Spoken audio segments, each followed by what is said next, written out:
Hey, Hey, Dennis. Phoebe.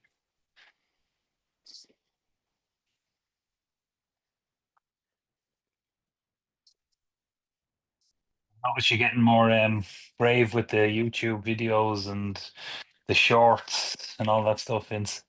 Yeah, it's all a new discovery, but yeah, we just discovered shorts recently, and yeah, that's an interesting one.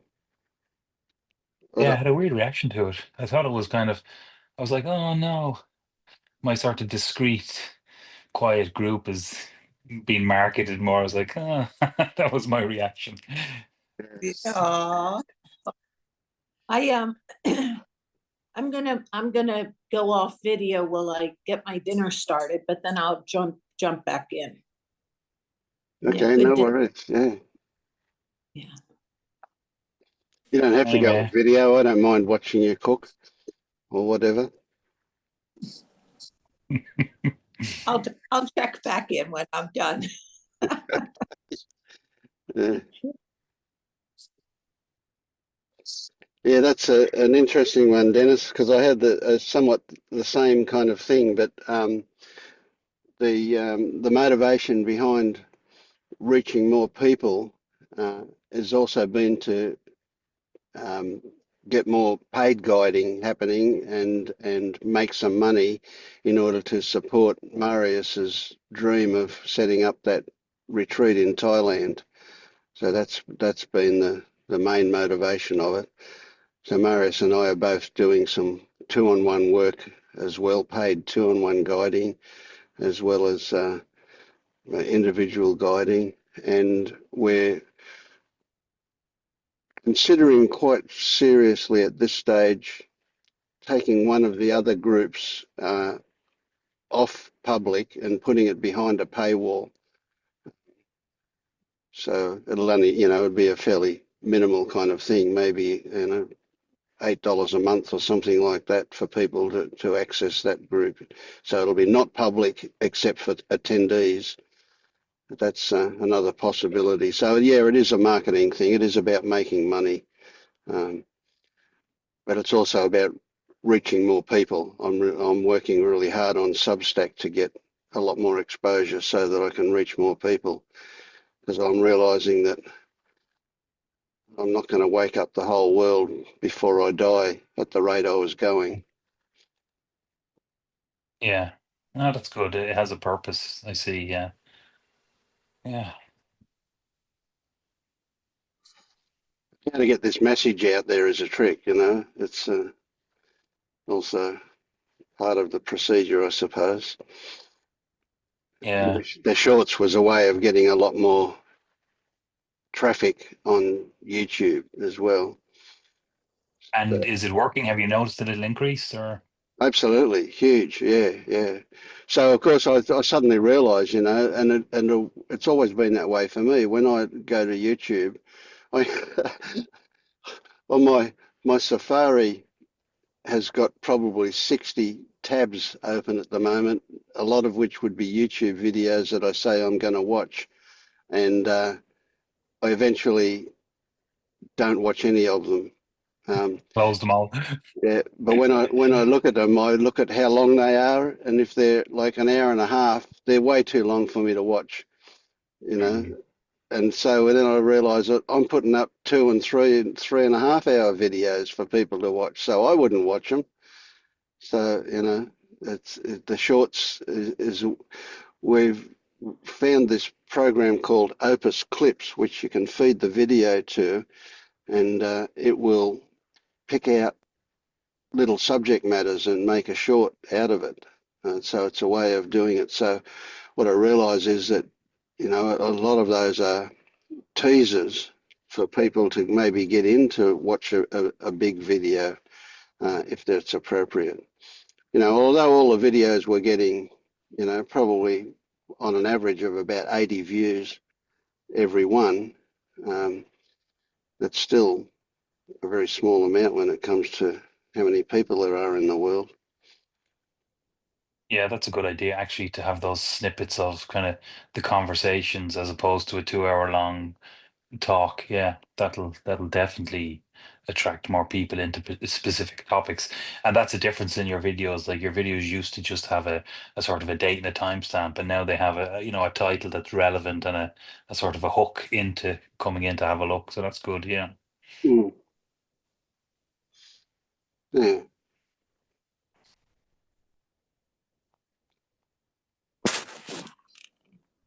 Hi, Gaius. Glad to see you here. Hey, honey.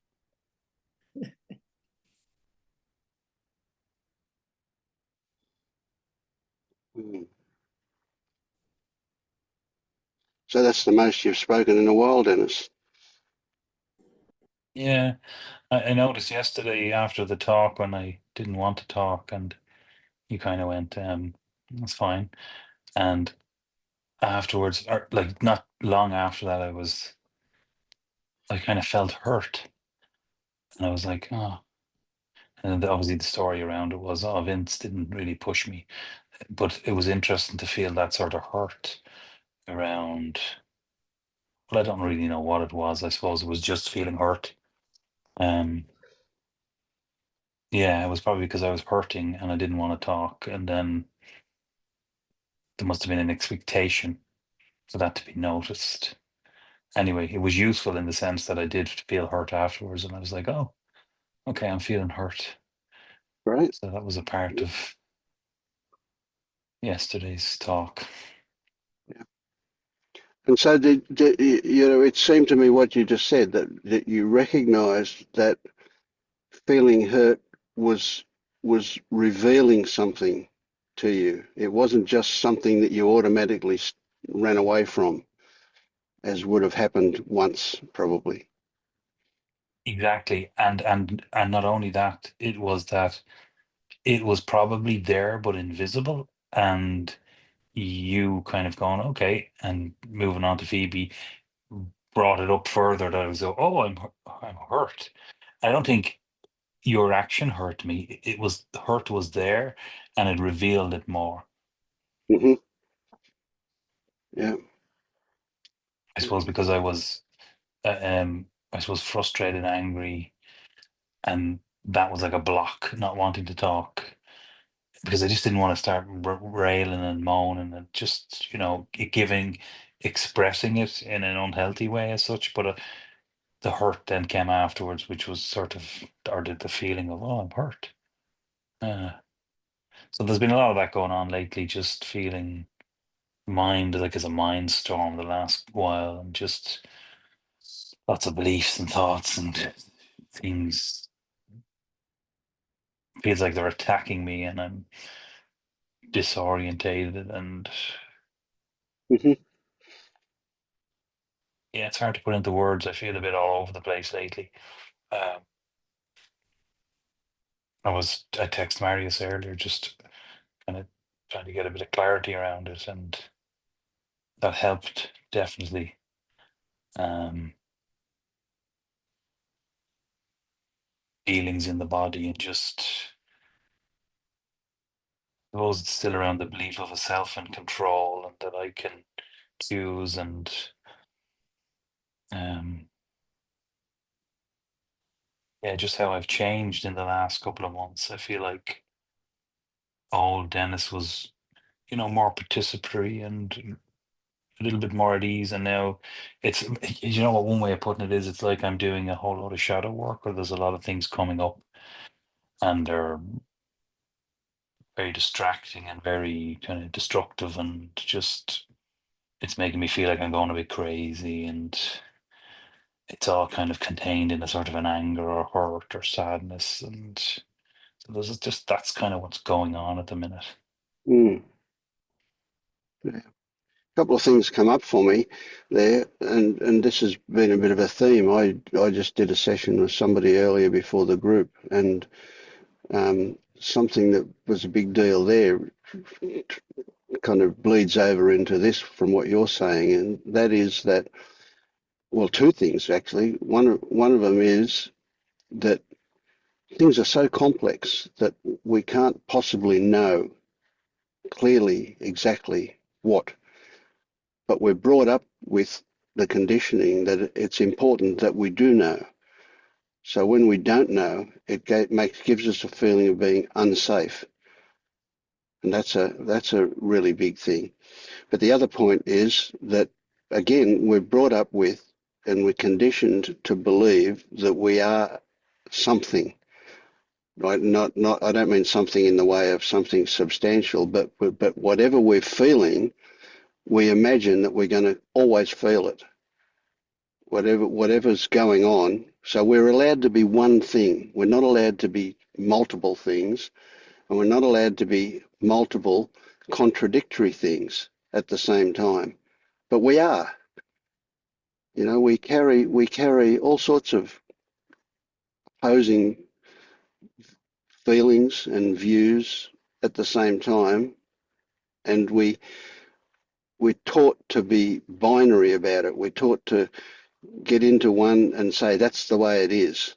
And so that becomes back to wanting to know what it is. So not knowing is a reality. We can't possibly know any detail about anything. The closer we get to it, the more detail we get down into, the more complex it becomes. So we can't really know that. We can have to accept that we can't know and we don't know. So then we can just say, well, it's all a mystery. And so we become good with not knowing. Yeah. I don't think I'm I don't think I'm there yet in that I'm not accepting of the mystery and trying to know, and the mind is trying to label and understand and classify, and that's quite painful, to kind of So be if you that can, if mechanism. can you relate that to feeling unsafe?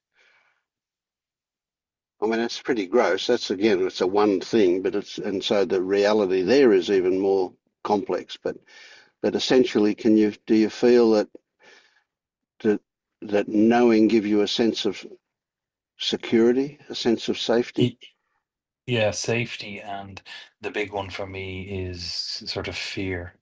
So, the stories, the concepts put the fear to bed, or such, or gives you the illusion of safety, that this is the way things are, and this is this and this is that, and to kind of accept the mystery, or the not being able to know. Um, Maybe I'm feeling a little bit of that. I was feeling a lot in the chest earlier, and just a sense of wanting to run away and scream. Or just, yeah, that there's no control, or it's not safe. And it's like that's always been there underneath, buried. It's not safe. Yeah.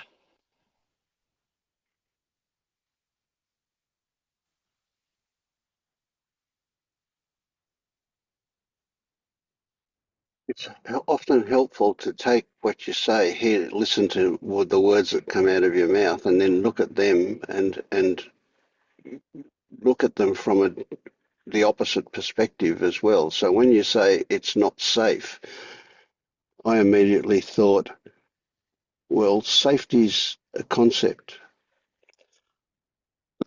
but being threatened, if that's the opposite of safety, is tangible. So then the moment you do that and you go, oh, okay, so to feel not safe means that I am feeling threatened. What is threatening me? Where is the threat? What does it feel like? That's something that you can do. Whereas when you're approaching it from feeling not safe, you've got nothing to grab a hold of. You've got nothing to Yeah, look at. Yeah. there's no resolution to that. Yeah. Or whereas what's threatening me gives me an opportunity to look. Yes. Yeah. And then when I do look, like now, there's nothing threatening me, but it brings me straight to the body and to the chest, and to a sense of dis-ease and unease, and it's like it's always been there. It feels like it's laid down years ago as a child. Absolutely. And I've built layers and layers and layers upon it, that now it's kind of coming up now, and it's like it's not safe. It's not safe. Yep. So we're taught to be forever on the lookout for saber-toothed tigers, And when we do look, of course, it becomes really obvious that there's no reason to feel threatened, that it is something old, back when we did imagine that there was a real threat. And the real threat could have been somebody else's anger when we're really young. Something as simple as that. Yeah, yeah, and I can feel it in the chest and in the head. It's like a desire to kind of release emotion, cry, but the, the the conditioning is blocks it all the time, and that wasn't something you did. So to just it has to nearly get to breaking point before Yep. you'll release and have a cry. It can be something very simple like that. Mm. And what's almost unspoken is the amazing thing that happens when you just visit that place, when you just swim in it, so to speak, and then things just unravel. And it's unexplained, unexplainable. It's just, again, it's another huge mystery about how things can change when we just feel compassion and gentle, soft, heartfelt stuff about that. All of a sudden, things will just morph into something else, Yeah, soften. Yeah. yeah, I already feel a little sad around it, and that's kind of what's coming up next.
So before, when you didn't feel like talking, previous meetings,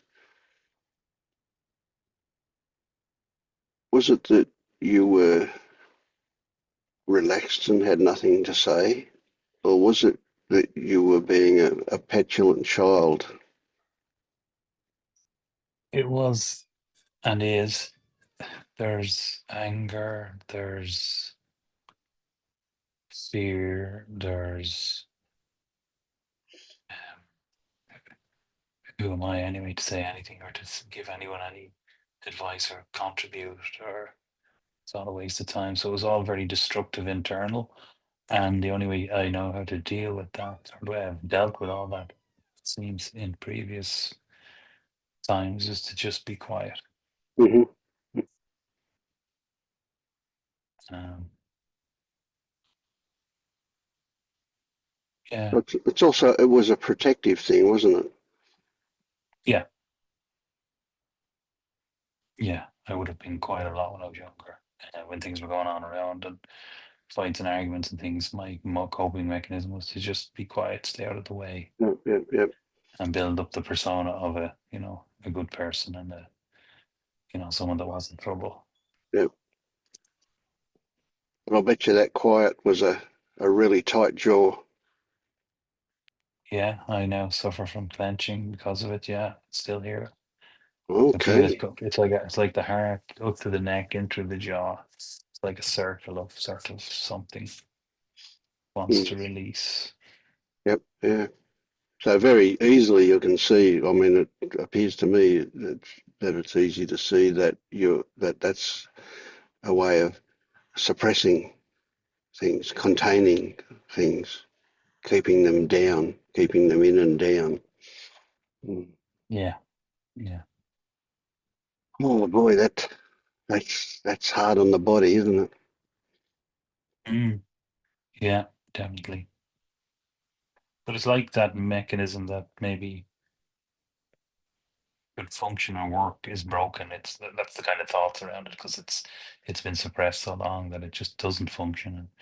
And I know, like you could say, well, in men it doesn't function as well as it does in women, but that's a stereotype. It's just that sort of thinking around it. But I suppose once I drop that and go in, I can feel something. Mm, And even it's like a silent feeling of the fear or the sadness. And, yep, sometimes it'll erupt into tears, sometimes it won't. yep. And here's a big one. Can you get this that it's happening? And it's so we tend to, again, our training says, oh, even though I recognise that's in there, it's got to be fixed. Uh, but the reality is that fixing is happening now, just by the mere recognition of its existence. That softening that you feel is allowing things to change. Nothing has to be Yeah, done to fix it. yeah. And I think just coming on here and talking about it is part of that because Mm, there's a sort of vulnerability to it and a sadness to it and a recognition. Do you know what? Everything's not okay. Um, yeah, yeah. Well, what if we said everything is okay, including that not yeah. I suppose okay? that's Yeah. that's why I'm on here to hear that. Yeah, Mm. partly. But even when you think you're not thinking about it or you're not doing anything about it or whatever, that stuff's still happening. Once you experience something like what you're experiencing now, it just keeps on going. Ripples will happen for ages afterwards, for days. It'll kind of gradually fade, and the old conditioning will kick back in to a degree, but it's been shifted. You've thrown a rock in the pool, and the ripples are happening, and then you can just walk away, but the ripples still go. Yeah, that sounds comforting.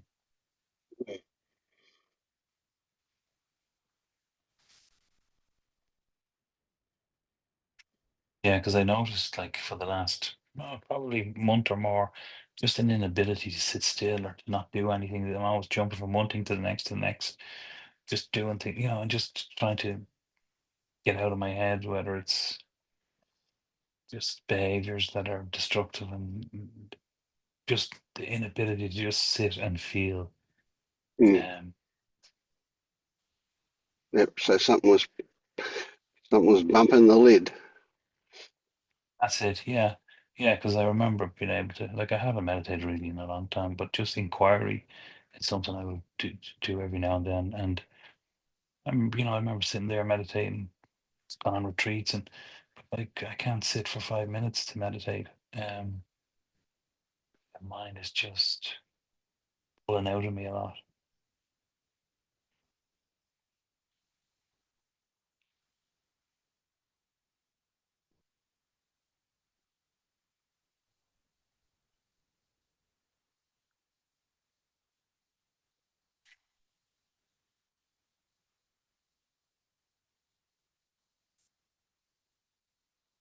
I suppose that's in summary, I suppose my declaration. It's things aren't good, things aren't okay, things are tough.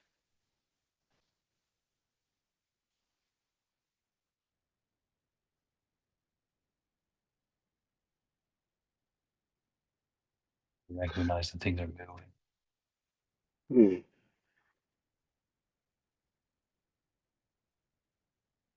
And it's not to say that that any of that is not accurate. If you need to finish it, things are tough. Isn't that good? Is how you would finish it. Isn't that revealing? Isn't that an opportunity? All of that, we just need to change our conditioning and add that to it to put it into a proper context. Because if you just stop with things are tough, all the old conditioning about what you need to do when things are tough comes up. Yeah.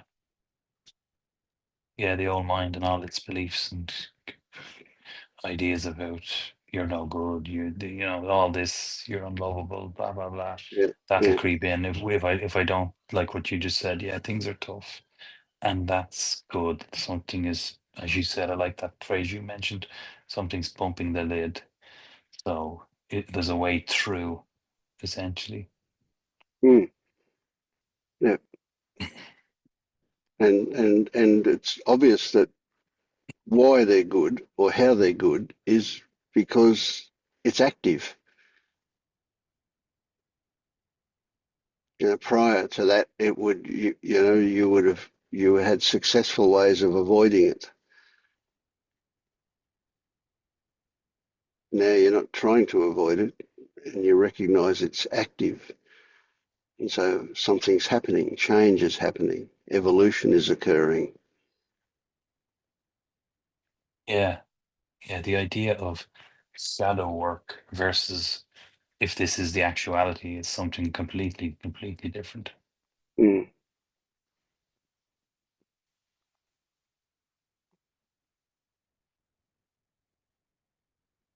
Yeah, we have to be really careful when we use phrases like shadow work. I mean, what that what that suggests is that there's something there that needs to be fixed. That's something. But if we recognise it just as a way of describing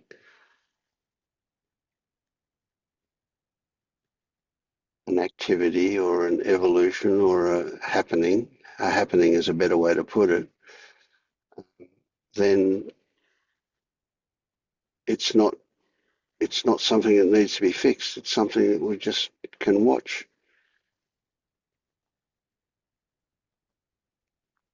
Yeah, just it's like you have to find the courage to allow it.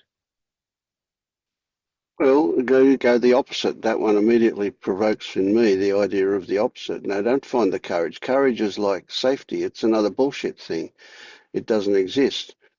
But fear, the opposite of courage, if that's the opposite or whatever the opposite is, that's tangible. And so finding the courage means overcoming the resistance or overcoming the fear. And if we go Yeah, looking at what that fear is, all of a sudden it doesn't have the substantiality that it has when we're looking at it from the perspective of courage. So all this stuff that's not obvious has a lot more strength while it's not obvious. It's a lot more powerful when we don't see it. The fear of something is powerful until we look at it. When we look at it, it's another story. It's a different story. yeah. I've noticed that a lot lately when I do look at what I might think of as fear, immediately turns into sensations, and Yes. whether it's sadness or something softer Mm, is underneath it, waiting to be felt. yep. The worst it is when you don't look at it, when it's at Absolutely. the fear Yes. stage. But when you go into it and start to feel it becomes something softer, more vulnerable, more That's right. Mm, feeling of hurt and all those various different sort of more nuanced yeah. emotions.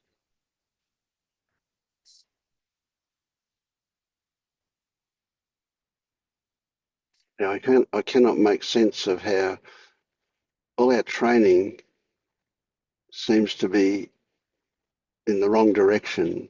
About all our training is what causes the problems in the first place, and all of our training is what stops us from allowing these things to change into something healthy. It's really weird. Yeah, and I know something today. It's saying to the kids a lot. different times of the day or when I meet them. And just, I'd say, how are things, or, all okay, everything good, or all, this sort of words. But it's really like struck me as if, why wouldn't it be okay? But I'm coming from a place of where I feel like things aren't okay. So I'm checking with them that it's okay. But Yes. it's revealed something more about me. Like some other people would never say, all good, everything okay. They'd say something completely different. But because I'm operating from a place where maybe things aren't okay, I'm Mm, checking in with everyone else to make sure everything's okay. Um, it's like I can't look at myself until everything else is okay and everyone else is okay and it's all, safe and contained and, manageable out there. Then I might take a minute to have a look internally. But if it's unsafe, then I can't look. It's kind mm, of weird scenario. yep. Yeah, good one. I should be saying, how's things? I'm not okay. Yeah, yeah, that's right. I saw one yesterday that said we should be able to ring into work and say, instead of saying I'm having a day off because I'm sick, we should ring into work and say I'm having a day off because it's a lovely day and I'm feeling really great and I want to enjoy it. I don't want to waste it going to work. But we can't Yeah, do no, that, can we? Yeah. yeah. Well, it's funny you say that actually, because I was thinking like that earlier. Because after kind of talking to Marius earlier and just sitting out in the sun and kind of going, I felt an impact, and I was like, I need to take a day. Um, and I'm lucky I have a boss now that's kind of exactly like what you said, and I could easily send her a message and say, look, I just want to take a day, and I want to enjoy the sun, and she'd have been fine. But then I looked at my calendar to check, and then I seen I was booked into an online learning course for a mental health day. And I said, okay, that's going to be something that might be interesting and it's not too taxing. So I'll do it. It's online. I can probably sit out in the sun while I'm doing it. And so I didn't take the day. But yeah, I did have that sense of take a day and kind of stretch this out a little bit. Yeah. Yeah, good one.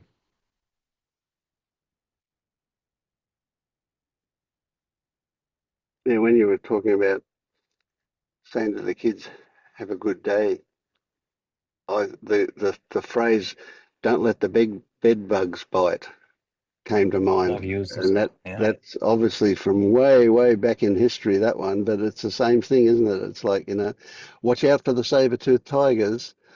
Well, Yeah. it's all promoting fear, isn't it? Yeah. Yeah. It actually comes. I can feel it now. It comes from a place of fear. It's like you're in the jungle and there's tigers and deadly creatures everywhere, and you're trying to survive, and your kids are around, and you're like, are you okay? Are you okay? Everything okay? You okay? It's because of that environment, of that sense that I'm operating that way. Um, yeah, and I kind of feel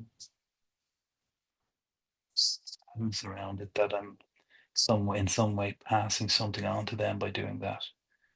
Conditioning or something that's being Yeah. transmitted unknowingly. So it seems really weird and it's worth considering a bit, but a greeting would be something like, are you feeling bad? If we said to everybody you met, are you feeling bad? And they would go, oh, no, I'm not. And that would be a much more productive greeting than I hope you're feeling good or have a good day. Of course I'm going to have a good day. It's like, how ridiculous is it when they say drive safely? Of course I'm going to drive safely. Do I going to go out there and be stupid? Yeah, I can go one better. I can go one better. I suppose the better greeting will be to say, how do you feel?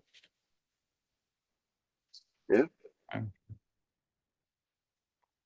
Just how are you? And generally wait for them to have a check in and actually respond.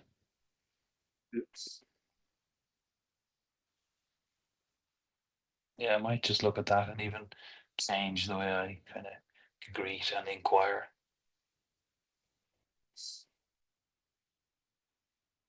yeah. I've for years I've tried to change the habit of saying to somebody when I greet them, "How you going?" to just I want to change it to just "Good day," because when I'm asking them how I'm going, how they're going, I'm not really wanting them to tell me how they're going. Yet it's a habit that's really quite difficult to change. Yeah, they're ingrained. You reminded me of an Irish kind of, and maybe it's not just Irish, but in Ireland, down the country, they'd say how she cutting, and it's like what you're saying, how she going, but it's more in a relation to farm and cutting of hay or whatever. It's linked to the activity of the work people do. How she cutting. Mm, yeah, yes, stuff we just assume and take for granted, eh? Really interesting.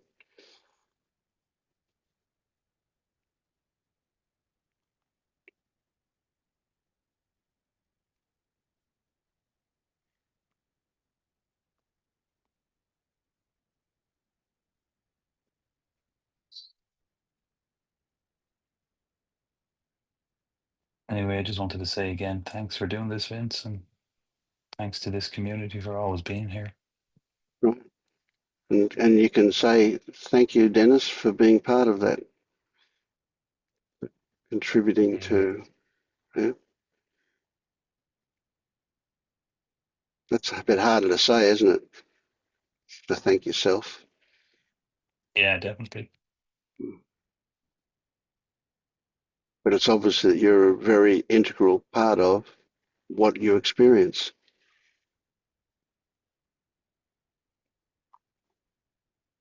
Yeah, when I say it in my head, thank you, Dennis. It's kind of, well, it's heartbreaking.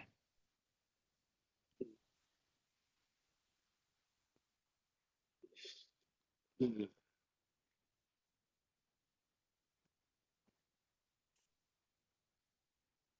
That's another really interesting one, isn't it?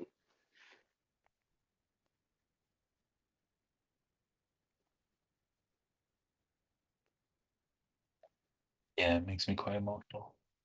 Mm.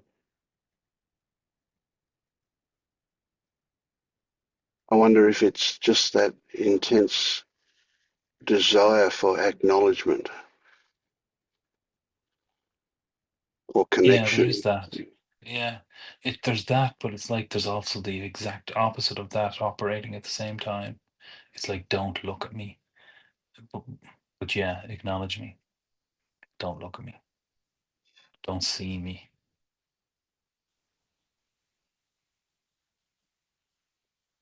It's kind of crushing, or I think truer thing to say is it's more crushing to the ego.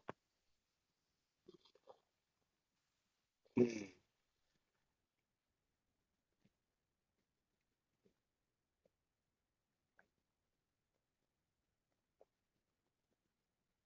And even just to be able to express emotion. And when I welled up there and got teary eyed, and there's a block to wanting to be seen, emotional or crying or, and yet I immediately um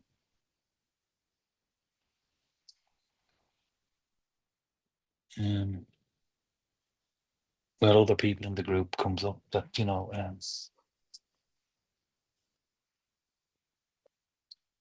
oh, his name's gone out of my head. I can't think of his name. It's weird. I'm just getting a block. He can show emotion and cry quite easily on these calls, and it doesn't seem to bother him. So that came into my head. Like, I said to him, I can't imagine being like that, where you can just have a cry in front of people and no big deal. To me, it's a big deal. Not okay. And the thought that comes up here is that you're getting there, Dennis. You're getting there. You can run away from that if you like, but that's what happened here. Yeah, it is. It's a sort of a goal of mine in a weird way. I notice myself when I'm watching movies with the kids and stuff, and if it's emotional or something that makes you cry, and and hide the tear and not let them see you cry. All this sort of stuff is always going. I'm like, why the fuck am I like this? Why can't I just have a good cry and let them see I'm a human being and I can cry and it's no big deal? It's such a thing somehow in me to not be seen, to be crying and to be emotional and to show that side. Mm. Well, it's easy to see where that conditioning comes from, isn't it? I mean, there's stereotypical male thing that we've all lived with. Well, I mean, it was such a huge thing for me as a kid, but I'm so glad now that I just failed that test completely. It was, yeah, it is how you should be. How big is that? I, this, I've been cogitating a bit lately, and it evolved out of an interaction. I don't really remember what it was now with somebody, but it made me realise we were talking about love. That's right, and and loving people, and the person I was talking to was saying that the kind of love that they were talking about, they didn't say it, but what I said was that sounds like conditional love to me. That there was there were hooks in that love. It wasn't just being expressed as love. And then I realised that this really translates into the way I see other people, and it was rather interesting and difficult in a way to get what I really feel across with language. But essentially, I was saying that if I stand beside my refrigerator, there are certain feelings turn up because of the proximity of the refrigerator and the fact that there's food in it or whatever. Or if I go and stand near the under the air conditioner and I've got because it's winter time now, we've got warm air coming out of it, or in summertime there's cold air coming out, I'm going to feel a certain way. If I go and sit in my car, I feel a certain way. There are subtle differences, but nevertheless, it's that proximity that that triggers certain kind of feelings in me, and that's the so with other people. I mean, I can run in my mind through 10 different people who are in my life, and every one of them evokes a different feeling in me. Uh, and now, in the old way of looking at things, I could say, well, that's them, and I'm relating to them. But in fact, it's nothing to do with them. It's all to do with me, and it's the way I see things. So, what I end up with is that people are just like refrigerators. I have a different feeling with everybody, just as I do with my refrigerator or um, any inanimate object, a tree or something. If I go near a tree, I get a certain feeling. It's a really lovely feeling with trees, Mm. and so on. So with some people, I feel more lovely, and other people, I feel something else. Um, and the differences are probably not huge, but they are there. So what I come down to is that I've got that same thing with myself. I'm just like the refrigerator. I just operate. So I don't think about. I mean, thoughts happen, but they don't lead so much. Sometimes they do, um, and all of the different things that I'm aware of in myself are just almost mechanical. There's almost that thing. So if I have this story running in my head, there's this feeling that goes in my body. Um, it's a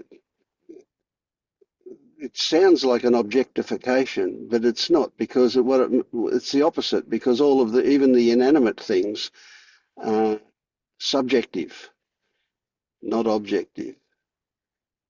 So it's like a kind of a weird little story, that one, about my relationship and what I feel. So there's if tears happen, they they're the same as smiling or talking or anything else. You know, they have no special place. They're there and they happen for whatever reason they happen. I don't know what that reason is. I'm not particularly interested. You know, just like laughing will happen. Um, so I'm just a response bunny to everything and everybody, including myself. Yeah, it sounds lovely. You reminded me of even sometimes resisting laughing and just that sort of mentality I've had for such a long time of things are serious and it's you can't be you can't be laughing, you can't be crying.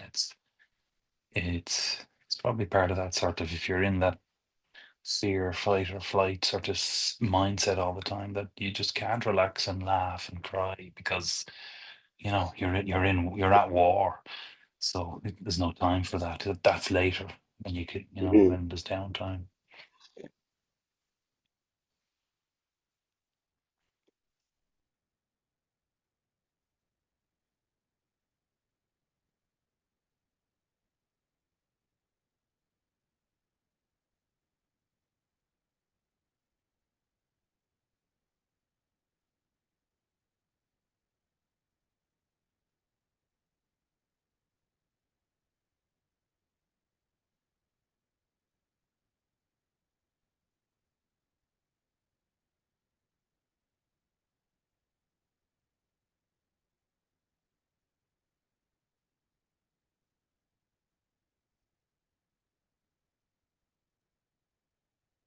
Anyway, I'll feel more embodied if that's a thing, and I'm just going to sit here and marinate a bit. Yeah. Thank you, Dennis. Thanks, Vince.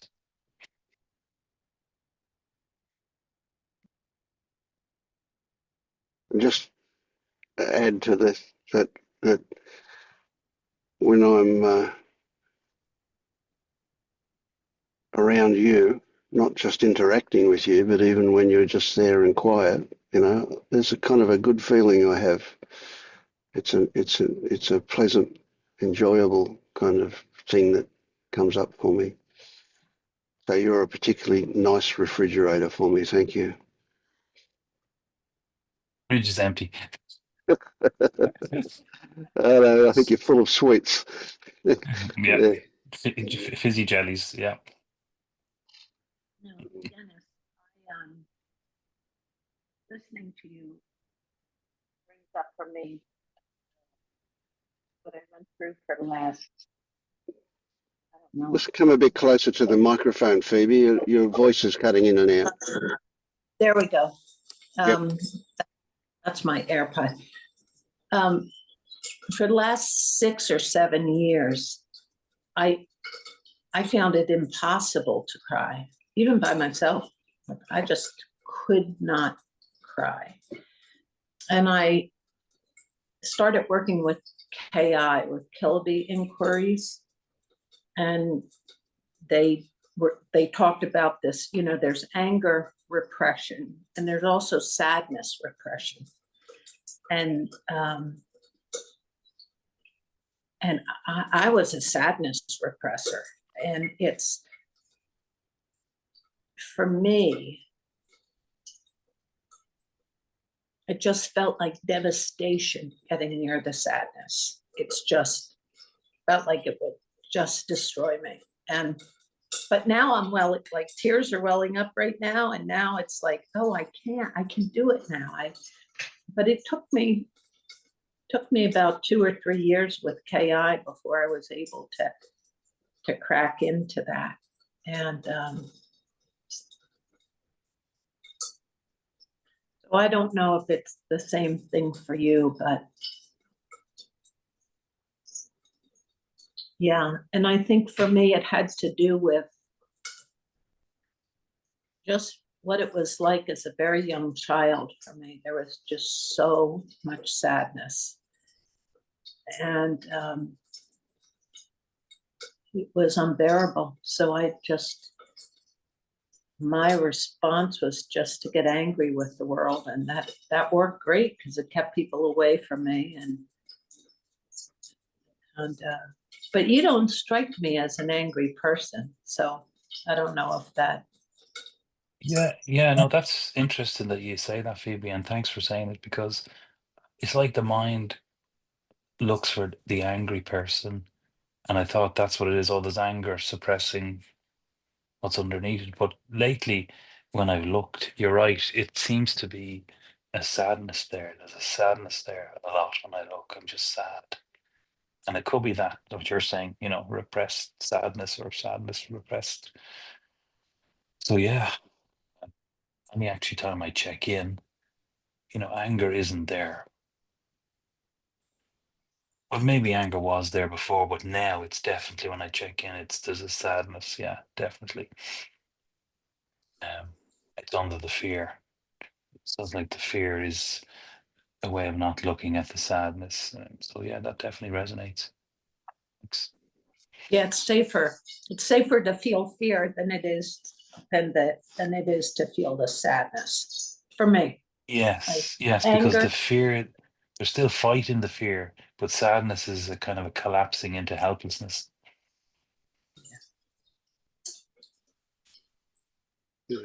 And anger is often a way to avoid the fear. Mm. So I'm on the right track. Mm.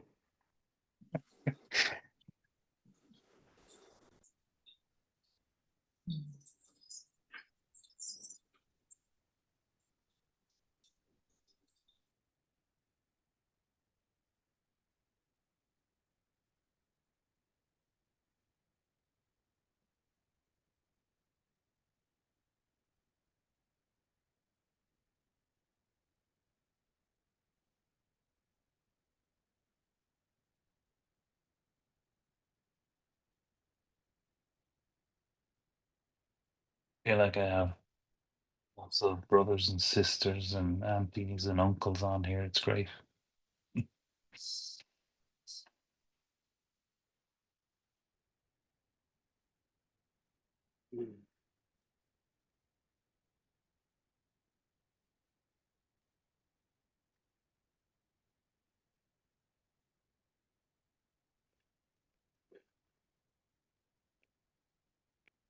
So how are you travelling today, Phoebe?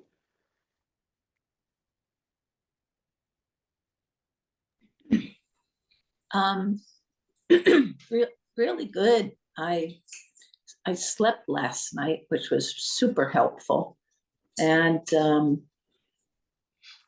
worked on this portrait today, and that's just turned out so great. Yeah.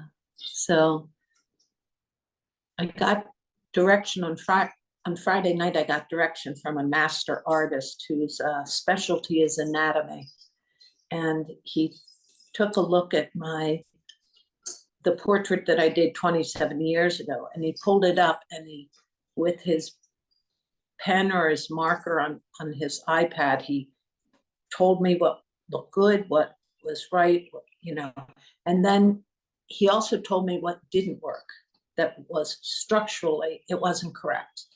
And so today I went in and I corrected the original in Photoshop. I corrected the original drawing and made the suggestion, implemented the suggestions he made, and it looks great. Oh my God, it looks so good.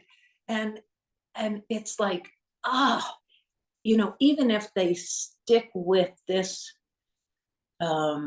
particular version of their father, they stick with it and have me redo. I have to redo it because the paper I worked on 27 years ago is just too thin. It won't take any more work. I have to start it over again.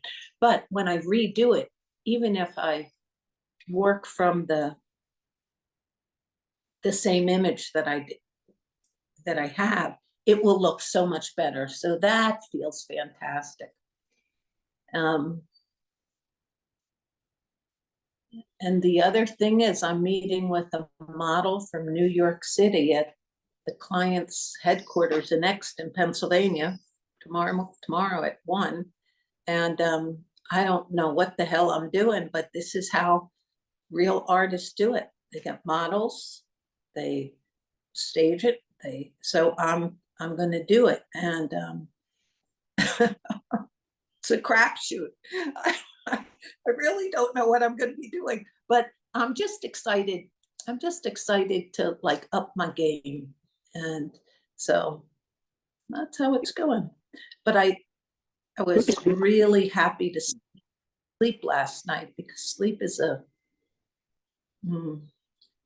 barometer to me about how settled I am and how balanced I am. And if I can sleep well, then I'm in a good space. So that's how I'm doing. Mm. Yeah. Yeah, sounds good. Yeah. And I love the shorts. And in fact, I sent out your Substack, said I could send offers to 5 people. And one of the people I sent it to is Gaia. And I've known Gaia for a few years. And I just think she'll be just such a great fit in this group. And so that was helpful, getting that, prompt to send out. Oh, good. Yeah. I'd love to meet Gaia. That eye looking at me is a little off-putting. Only a little. It's interesting. I like the colourfulness of it. Yeah.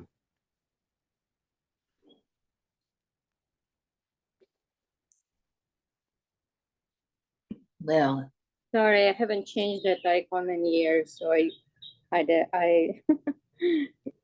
is what it is for now. Yeah, don't be sorry about it. No, it's quite okay. And listen, even if you don't turn your camera on, you're welcome to talk and jump in with anything that you say, anything that comes up for you as people are talking. Just jump in and say it. That's fine. Thank you. I appreciate it. And thanks, Phoebe, for inviting me.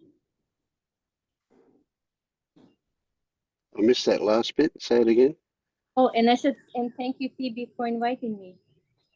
Yeah. Yes, thank you, Phoebe. Mm.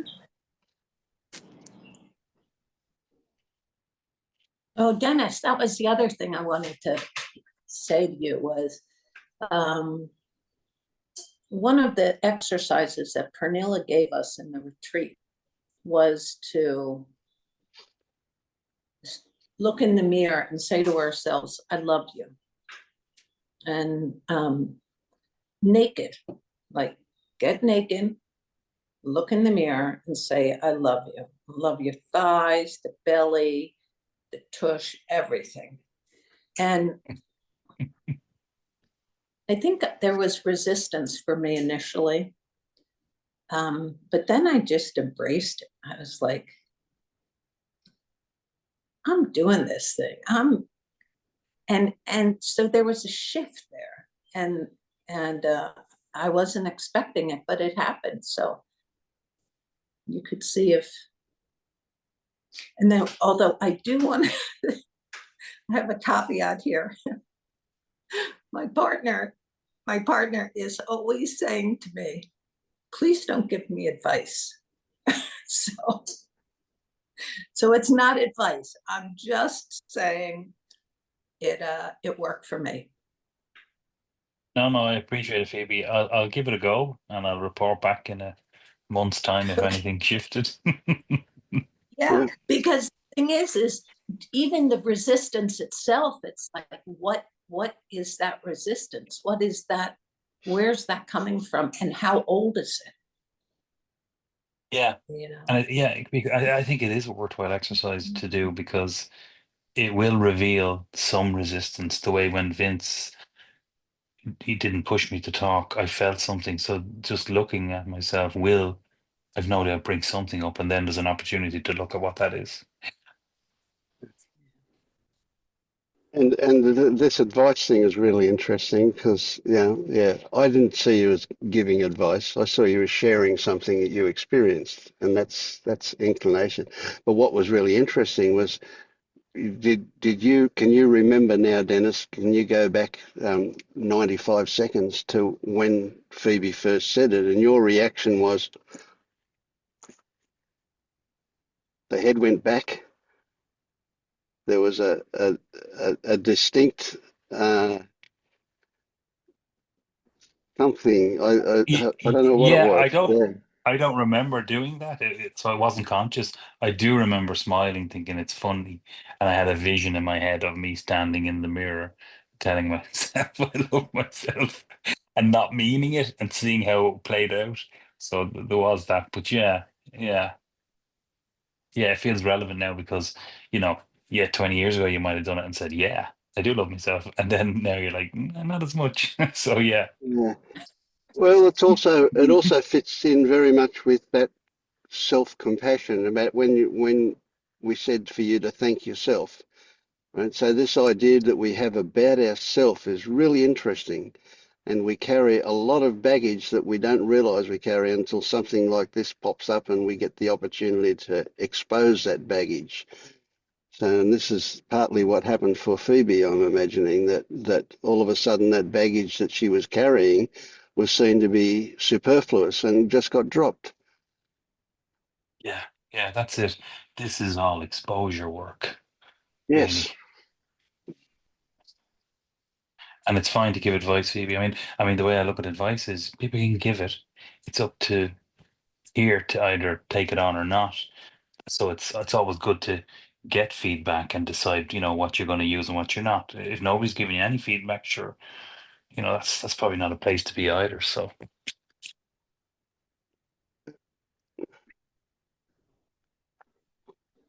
and when we experience something good, it seems to me quite natural that we want everybody else to experience that. And so it might come over as advice, but it really comes over as enthusiastic.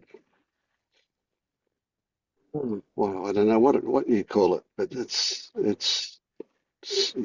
you want others to feel good. When you feel good, you want everybody around you to feel good. That's just natural, isn't it? yeah, yeah. And it reminds me of from time to time, Phoebe, I would kind of give thanks to the body for the work it does and that it carries me and it sustains me and where would I be without it, essentially? So that it's linked to that sort of thanks, giving thanks for what we might just totally take for granted all the time. Absolutely. Yeah. I can remember a couple of days ago having a little wow moment of about the body, just wow, isn't it fucking amazing that I can actually just stand up and walk, let alone all of the things that go on inside me that I've got no idea about that make things that it's definitely an ore magnet, the body, AWE type ore. It's just amazing. Doesn't matter what it looks like, it's doing its job. It's brilliant. Yeah.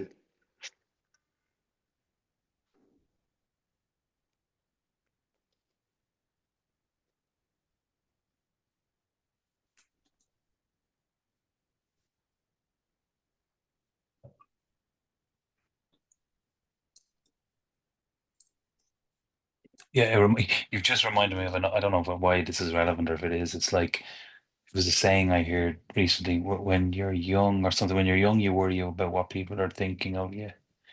In your 20s, in your 40s, you don't care what people are thinking about you. And then, like in your 60s or 70s, whatever, you realize nobody was ever thinking about you anyway.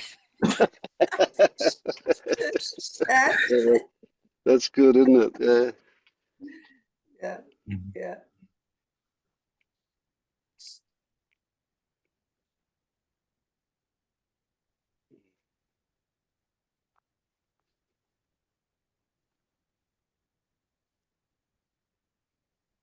How are you, Lou?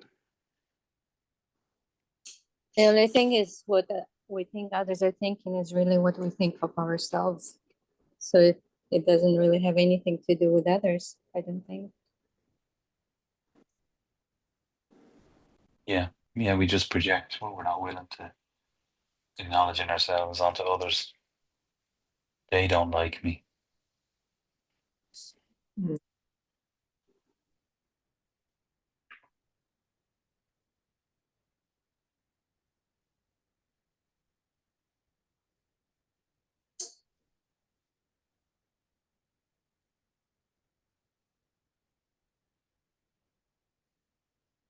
Yeah, So basically, a you could couple say. more decades of suffering, and we'll be there, Phoebe, right? Say that again, guy. I said, so basically, a few more decades of suffering, and we'll be there, Phoebe, right? I hope not. I We'll be there where we would not be where we would not be obsessed about ourselves, and therefore we would not be thinking that others are thinking of us. oh right. I was joking. I hope it will be sooner than a few decades. Di, I'm Hopefully having it'll- a really hard time hearing. Oh, sorry, I'm sitting outside. Oh. I was just making a joke about a few Oh. decades to a couple or a few decades.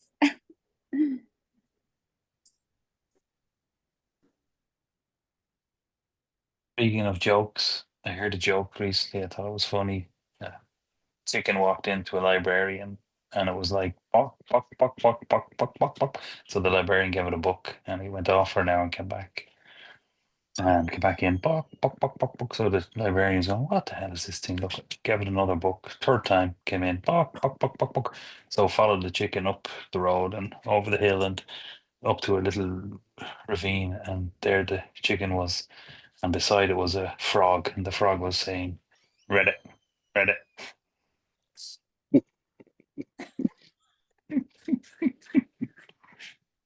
I think they call them dad jokes. Not That's great, but yeah, that's bad enough to be good. That one.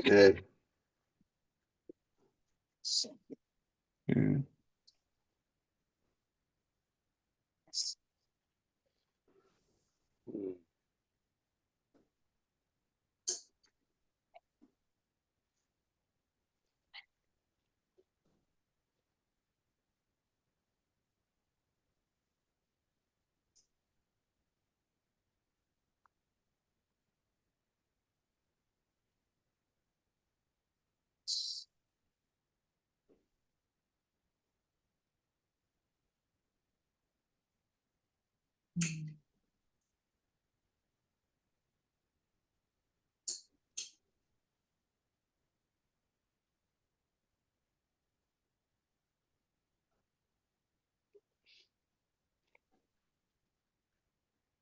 I think, Vince, I think actually that reaction you saw in me, I was taking deep breaths. And sometimes when I take a deep breath, I go back like this. I think that's just came to what I was doing when Phoebe said it was more just taking a deep breath.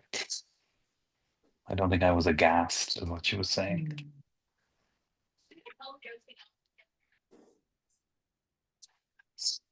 Dennis, we've got you on tape, so it'll be a check. Yeah.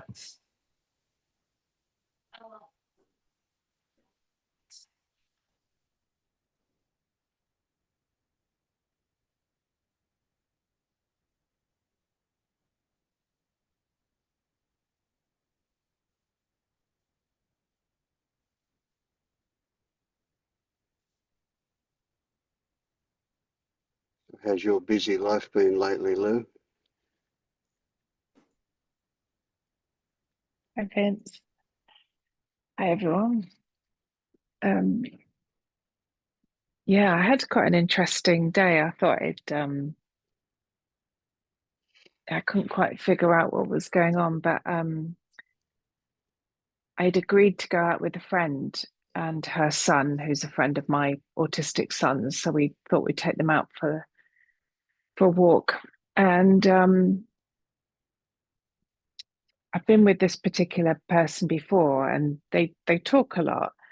And I was really noticing today, I was quite interested in my reaction at the beginning. I was kind of able to join in and the energy was high. But after, I think we were out for about an hour and a half, nearly 2 hours, I remember having to go to the toilet and just be quiet for a few minutes. It was like just so much. I realized there was so much energy that I was trying to.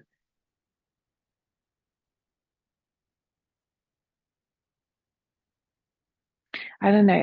It's just like there was a contraction because it was like I was trying to project something, and I just wanted to relax to the point I just thought I just wanted to run away. And like she's lovely, she's a really lovely lady, but I was just watching this internal, and I couldn't figure out whether it was.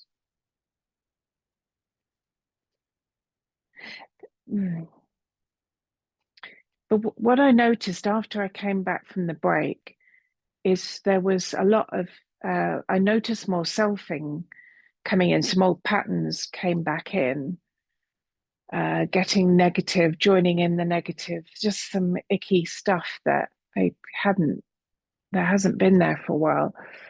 So the whole thing is quite interesting, but I'm not judging it or wishing it was different. It was just a really interesting experience. I did judge it while I was in it. I just wanted out. I wanted quiet. But then I recognized that I wasn't content with what was here. Wanted something to be different.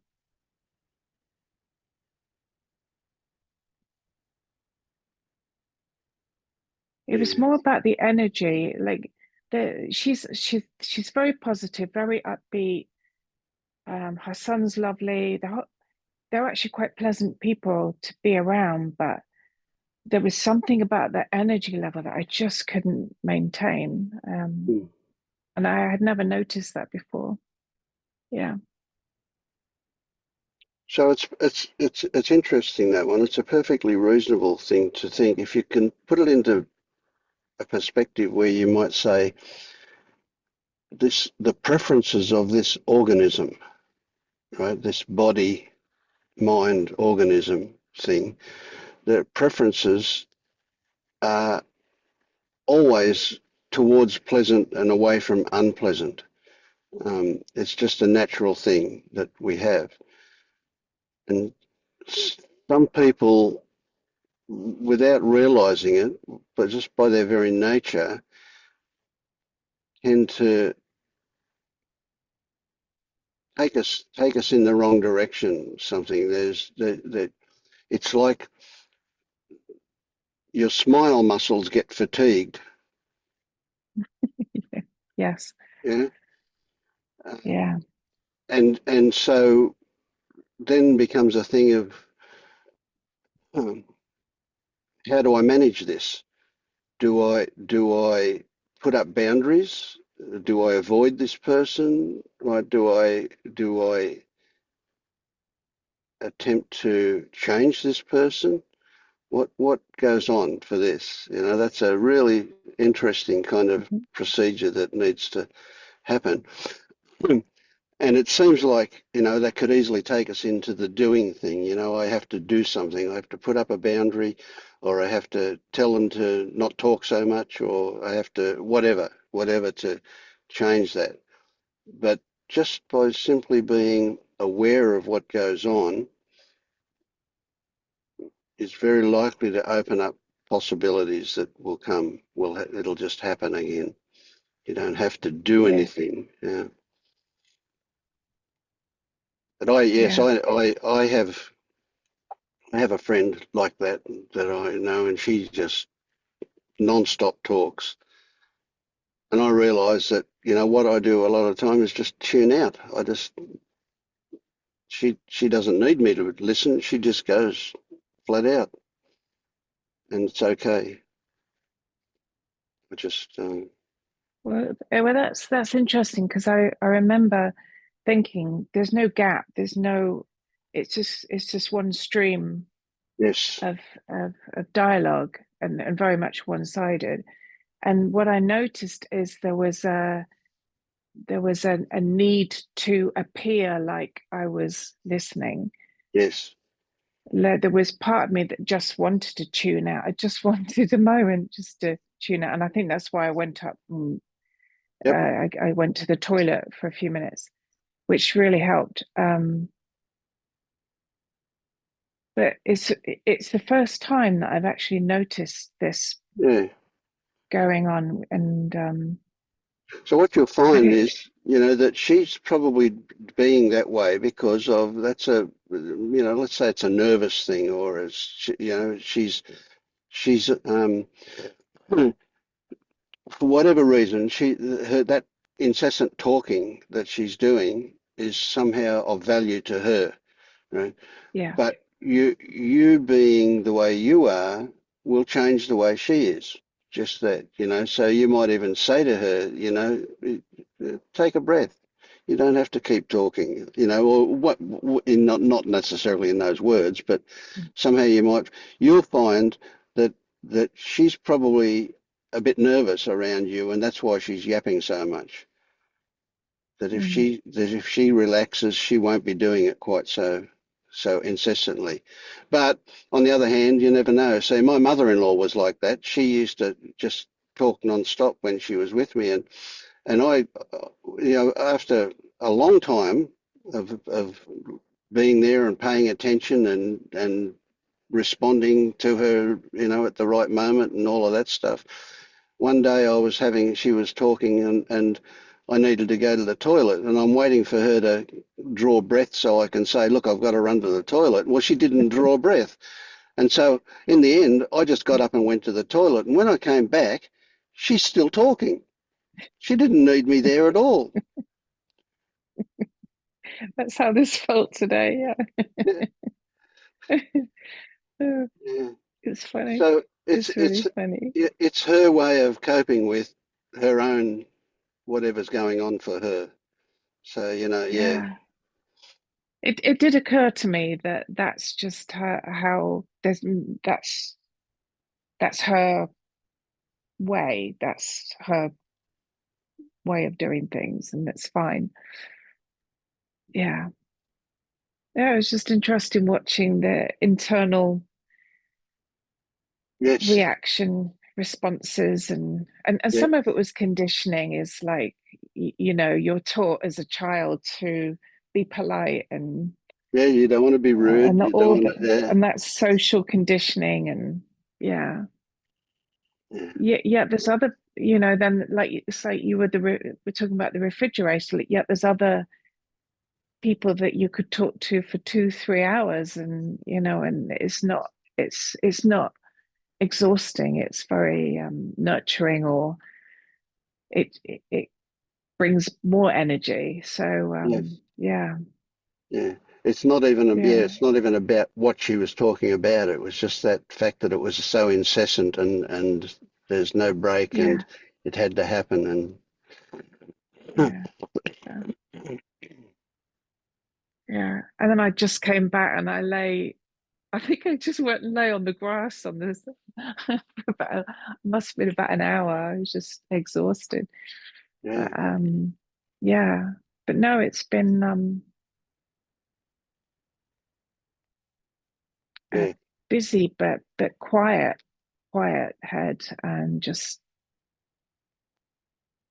yeah, it's been a good week.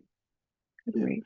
So, just before we get off the subject of your friend who was doing this talking, I remembered that I have actually described myself to somebody like that as I told them I'm an introvert by nature and that I need a break to recharge my energy. Mm. And that when I told them that they slowed down a little bit, but they could also see that they didn't blame themselves when I withdrew from the conversation. And I don't know, Mm. it may be an accurate description because I do feel like I need to recharge. That saps a lot of energy that sometimes, depending on Yeah. the person. Mm. Sorry Yeah. about yeah.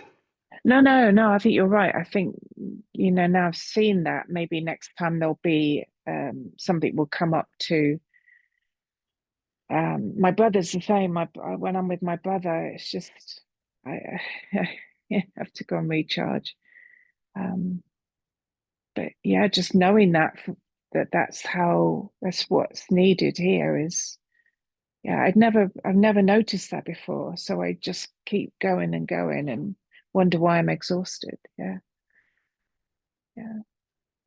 I do have another question, that something that's kept coming up since our conversation on Thursday. We talked about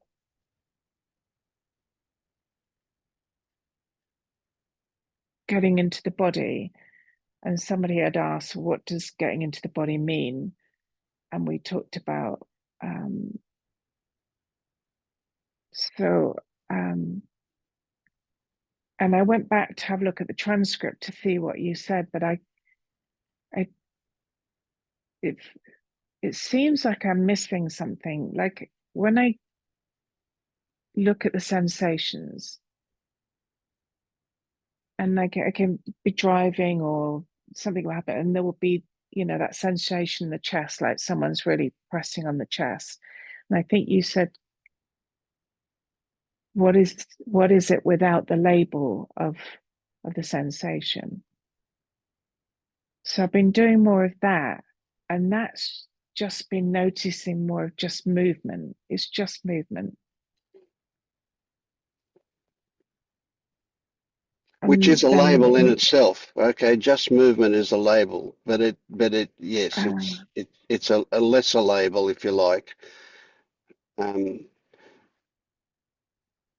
but what's the flavour of the movement? What's the is it quick movement or slow movement? Is it sharp movement or no, dull it's movement? it's Is it? it's fluid like. It's Yeah, fluid yeah. like. No, I'm not It's asking you not to good. actually explain it to me. What I'm asking you to do Okay. is to get to a level where you can't use words to describe it, where you can only experience it. That's what I haven't. Yeah, okay.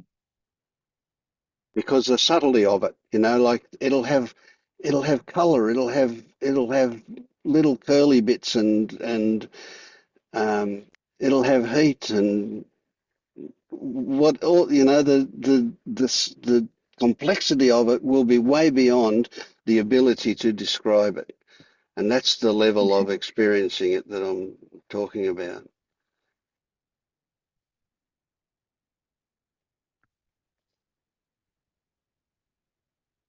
Okay. Yeah. I It's think I'm hard. still very stuck in the labeling, and I appreciate what you just said, that even just letting go of the chest pressure, but then the movement, even I didn't see that. That's the label as well. Yeah, yeah, it's a tricky one because it's a really big one. It's a fundamental thing. It's like when you're experiencing it and you can describe it, you're not experiencing it. You're experiencing your mind's production.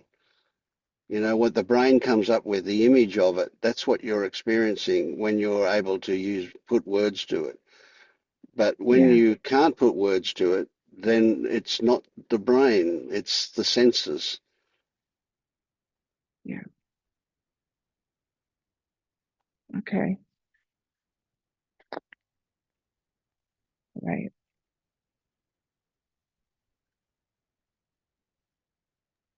Well, I think the senses is also the brain. I think maybe what you are asking us is not to refer to the memory. Yeah, you're right. I mean that is technically true, but that's about it rather than your experience of it. So we can't, if we, the moment we say, of course, the senses are the result of what happens in the brain, we're talking about it. So we're back into storyland. But that's irrelevant to what is actually experienced.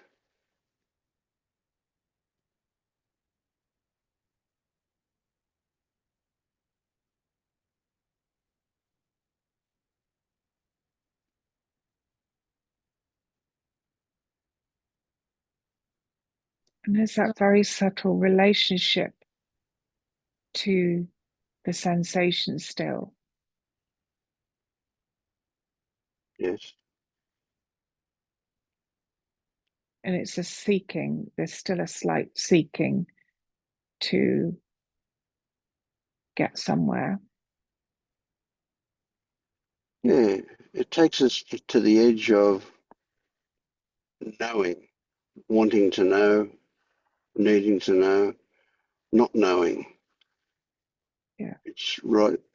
We're just playing, walking along the top of that fence kind of thing.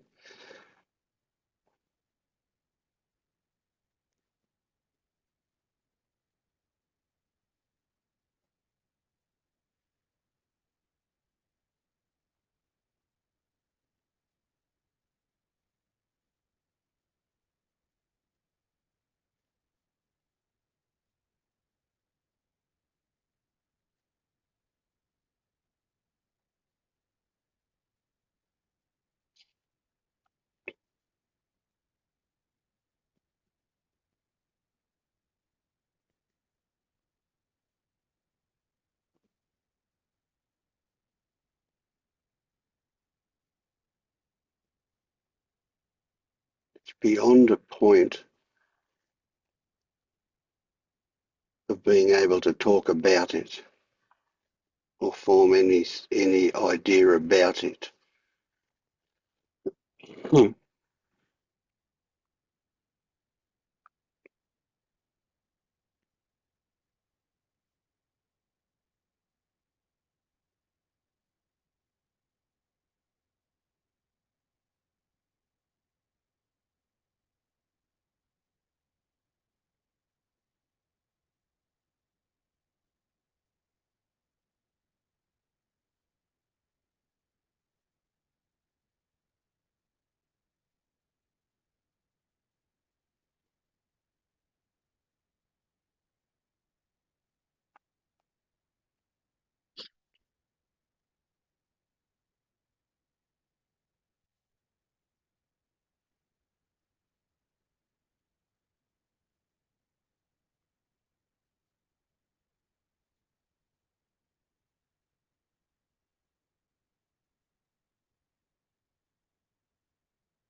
Yeah.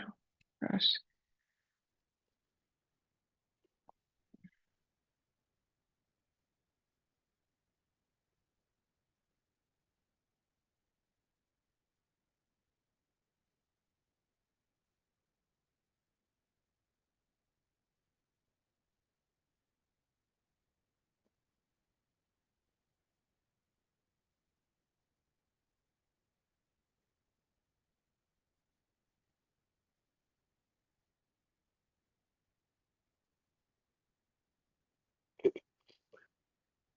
Just thinking about it, and I get this impression that my mind is just a bowl of soup.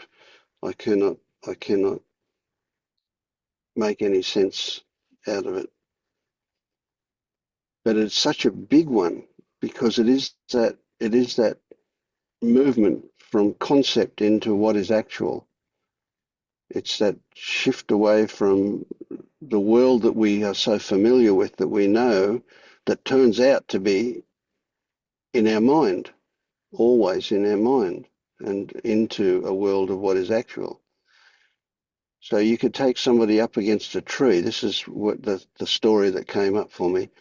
And you could say, are you experiencing the tree? And they'll say yes. And I'll say, no, you're not. You can't.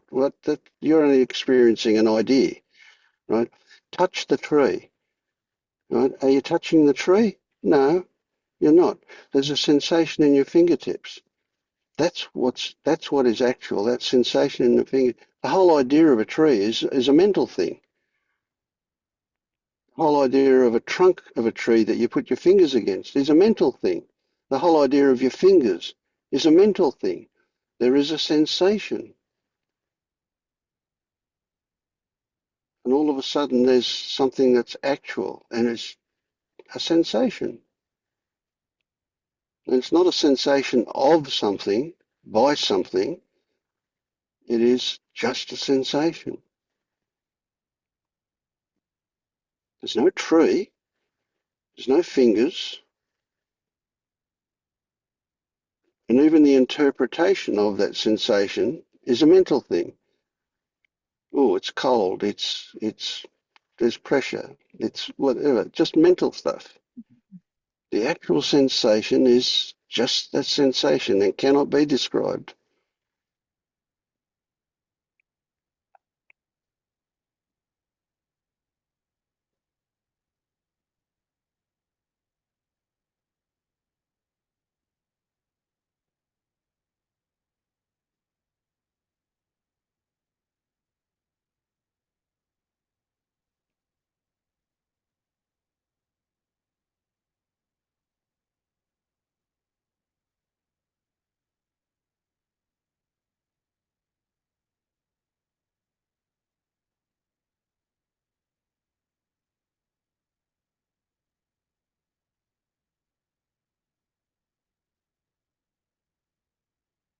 The value of it is just to know that it exists. Is that you're going to immediately go back to living in the world that's in your head. And that's where we all are. That's reality. Living in a world that's not real. It's kind of a crazy thing, but yeah.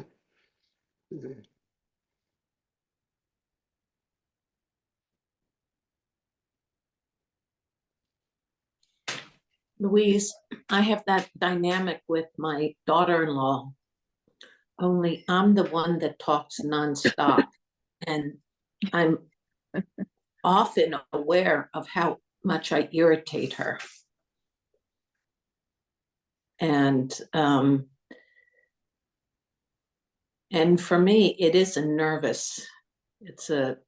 it's an issue of being nervous because she's so quiet. There's this void. There's just this void that I feel like needs to be filled. So,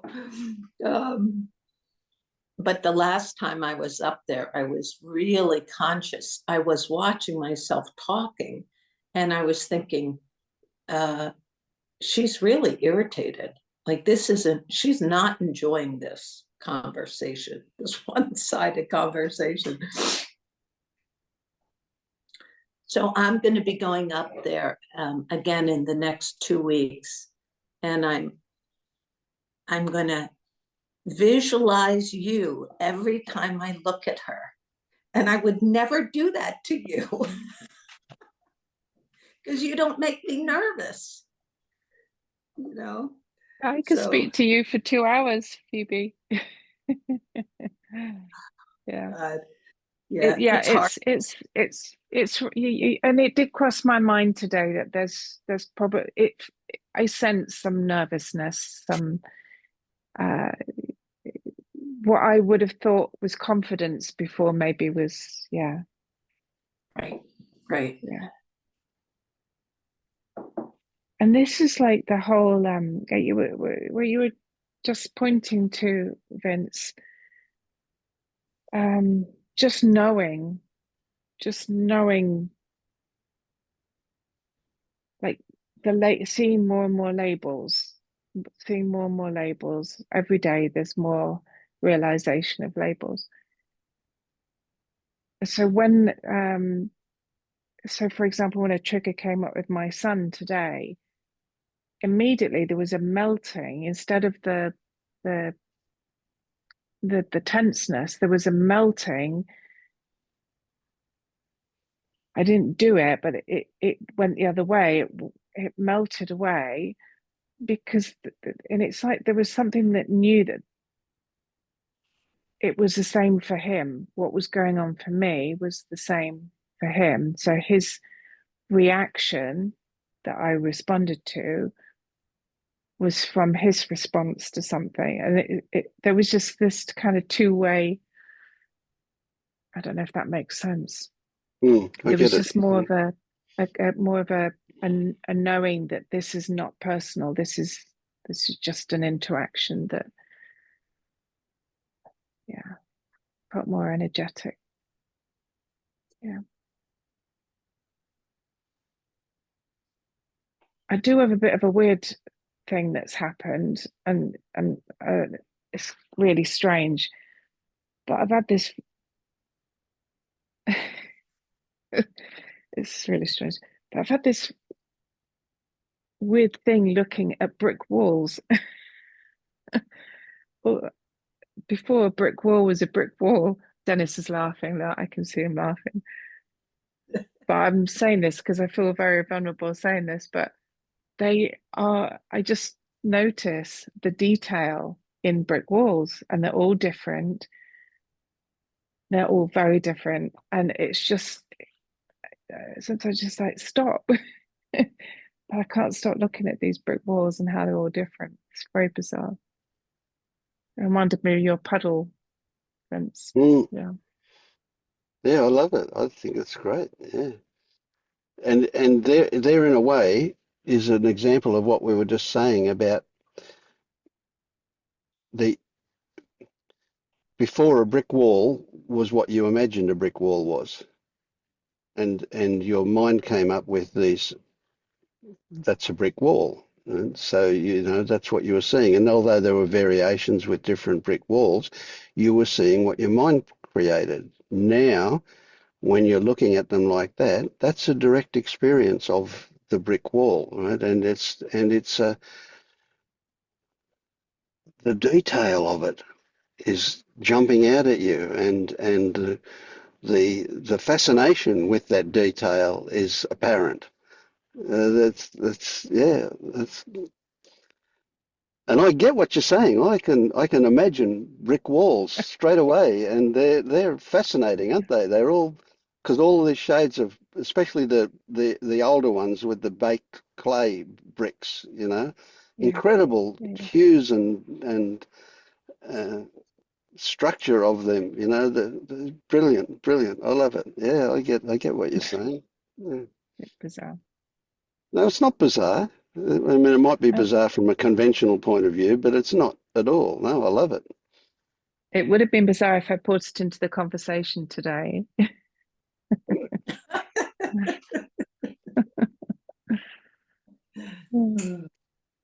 That's what you should have done. That would have been, yeah, that would have been good.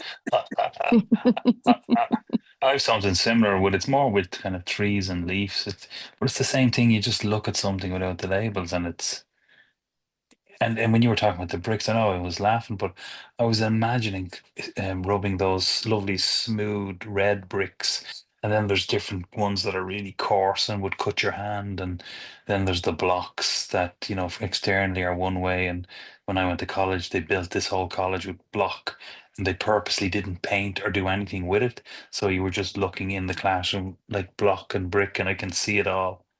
But yeah, like I mean. Just sounds like a lovely way to be if that labeling and because when it's a brick wall, you're not seeing it, so you're seeing something as it is. Yeah. And the depth that you can get into with that is it has no limits. You start. I mean, one of the ones that got me yesterday walking the dog was how many little bits of blue metal there are in the road. If I took a square meter of it, there'd be 10,000. Or I'm guessing the figure. I have no idea how many figure. I even thought about sitting down and counting a square meter and then doing a calculation. But there must be trillions and trillions of these little bits of blue metal in 100 meters of the road. It's just awe-inspiring. That's yeah, well, I could say that's bizarre, but it was lovely. It was just I can only laugh at it. It was great. Yeah. And the brick walls the same, the infinitely different details that never there's not one bit of any brick that's the same as any other bit of brick. That's the stuff that my mind just shuts down. It just goes, good. Yeah. You've got me in this place now. Thank you. Yeah.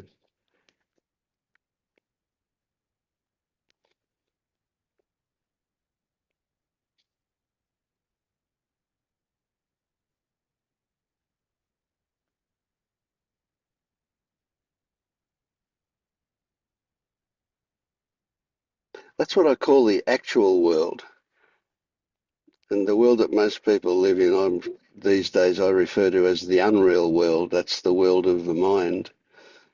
The actual world is beyond words. It's just, look at that.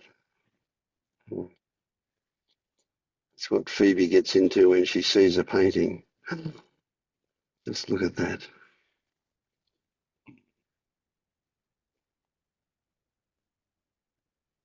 Yeah, you reminded me there, Vince, of when I was a kid, or the first time I ever felt, that wallpaper that has like the furry, fluffy feel to it. It kind of sits out from the wall, and rubbing my face against it. No, this is amazing. Like the simplest things, you're like, oh.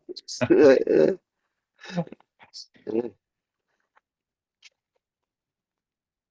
Yeah, I saw somebody the other day wrote something that I thought was pretty good, and that was something about we um,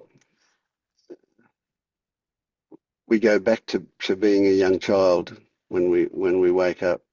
And a lot of that amazing discovery of the sensory input stuff is just brilliant, brilliant, brilliant that we've forgotten about. But we still know about it. Yeah, it's still in us.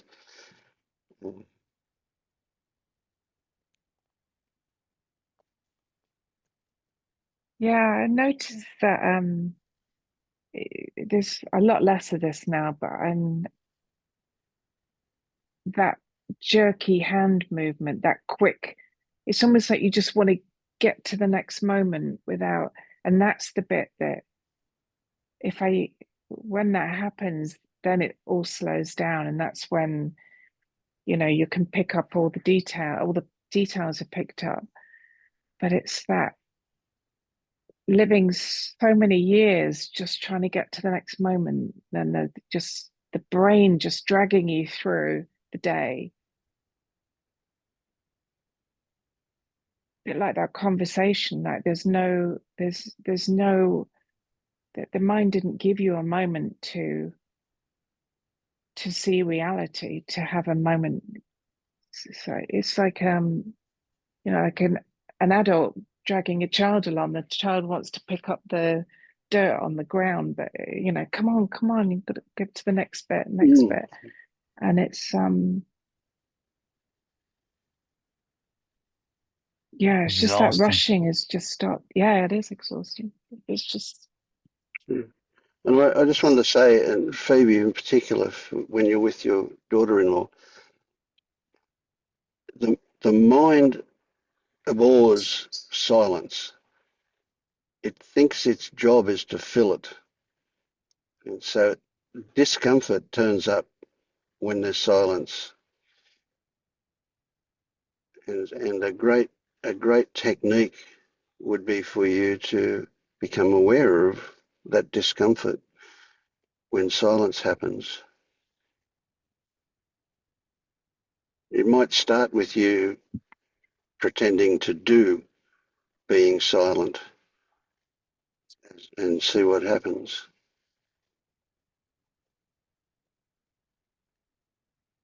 And watch the mind go crazy trying to come up with stuff to fill it, make it meaningful, whatever.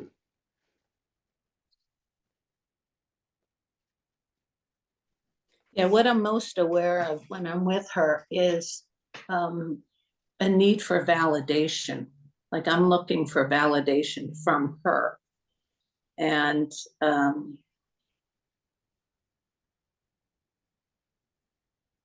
yeah. Well, so that's an interesting one. When you say you want validation from her, you want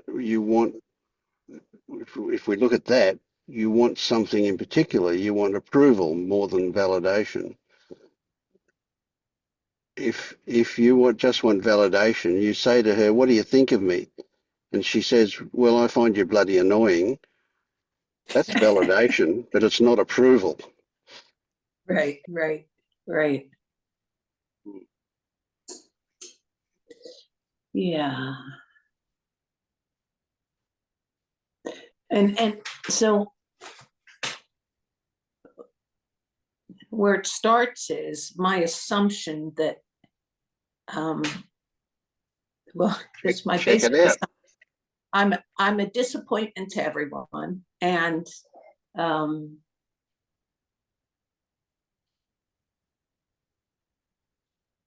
everyone's annoyed with me or disappointed with me. That's just foundational. That's that's the lens I look at life through. And in the last couple of years, you know, that's really not a great way to interact with clients because I am presupposing their disapproval. Mm, Yeah, and mm. that's problematic. So I've gotten better dealing with clients, but it's still driving my life. I mean, it's still in the driver's seat. This negative view of myself. Yeah, yeah. So I would love to lose that. Like I would love to get to the bottom of that and let Okay, that. well, two things you just said. I would love to lose it, and I would love to get to the bottom of it. I would love to lose it. You're doing that by saying that, by recognizing it. You're doing that. I would love to get to the bottom of it. Forget it. That's a dead end road. That's Got going it. to ensure failure. You're not going. You getting to the Right. bottom of it might or might not happen. It might or might not be necessary. But losing it, Yeah, I would just like it to not be in the driver's seat. I would just like, yeah, I know what you meant. Yeah, but it's not something that needs to be fixed. It's something that will be fixed as you explore it. mhm, And exploring it means looking at it without judgment. So the problem is that every time you judge it, you head off down the wrong track. right, right, right, right. I'm with you on that. Yeah, it is just what it is, and you would love it to be different. And what do you reckon would happen if you said to your daughter-in-law, "Look, I know I'm annoying. I know I talk a lot. I'm trying to change. I want you to be honest with me and tell me to shut up if I'm annoying you." What do you think she'd say about if you did that? I think she would appreciate it actually. Yeah, Yeah, there you go. Now all of a sudden you don't need to be annoying with her. yeah, Right? All of a yeah, sudden you've made a different connection. Something yeah. real, not this incessant talking that's not real for you or for her. Right, right, right. Maybe do you display your art around the house? Around my house, or Yeah. yeah, yeah, in the living room. Some in the living room, and yeah, and my studio got artwork on the wall. Um, but It just came to mind because in terms of validation, just like if I walked into your kitchen and your art was there, I'd be saying, "Wow, that's an amazing piece of work. Did you do that? That's brilliant. Jesus, you're amazing. You're an amazing artist." It's a form of validation. You were talking about clients, and I don't know if I got the impression of, is it good enough? Am I good enough? And obviously, I've seen your art. It should be displayed everywhere where people can appreciate your talents and skills. mm, thank you, Dennis. Yeah. I am, yeah,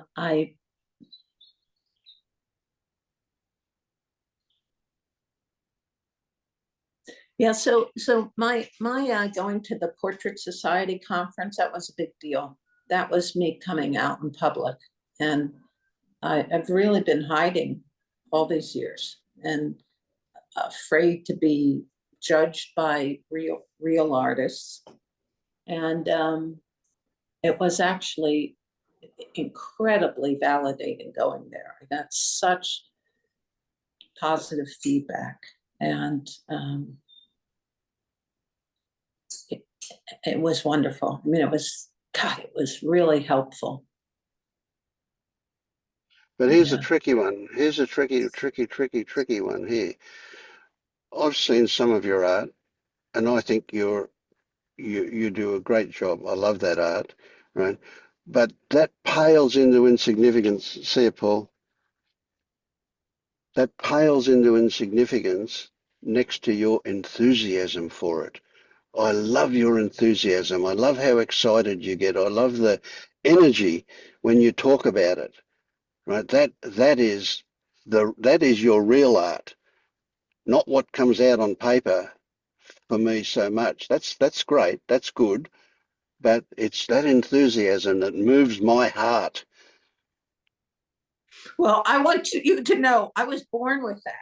I was born with this thing. When I was like, I don't want to say 3 years old, it was Christmas time.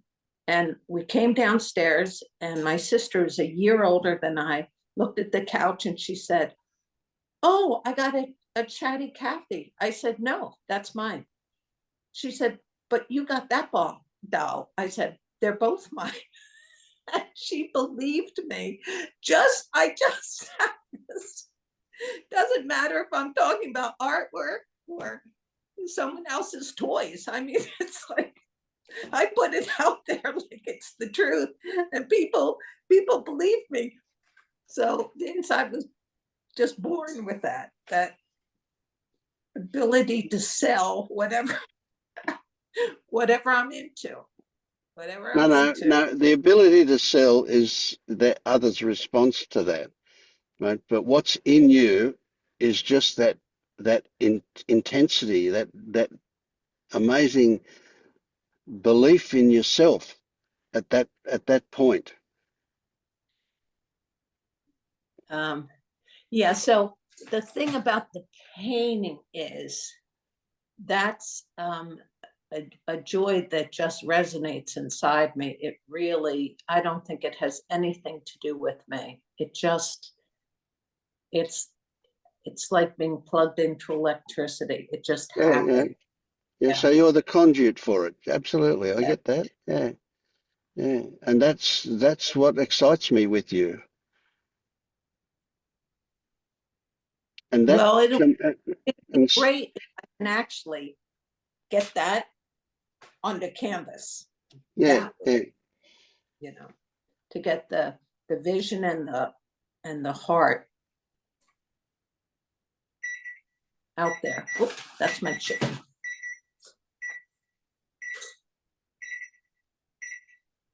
That was the chicken in my joke. That was chicken. Now we want to know where the frog is. Right. Right. Funny. Phoebe, what was the name of that thing you mentioned about the suppression of sadness that you called it a systemic KI or Kilby inquiry. Killerby inquiry? Okay, inquiry. And that's so this is what I would say about Kilby inquiry. Scott Kilby is, as far as I'm concerned, unstable, profoundly unstable. The Kilby inquiries has evolved over the last year and a half into something new. The people that work with him are fabulous, but he himself is fucking unstable. So if you look into KI, make sure you don't work with Scott. But the Dan McClintock's fabulous. Toshi is fabulous. Ina, she's great. Serena is great. So it it was helpful for me, absolutely. But I think this is more substantial. I think this is more direct. There's, I mean, one of the tools that work very well with KI is doing a reverse inquiry, saying, I'm not sad, and seeing what comes up. And that's a really good tool. Yeah.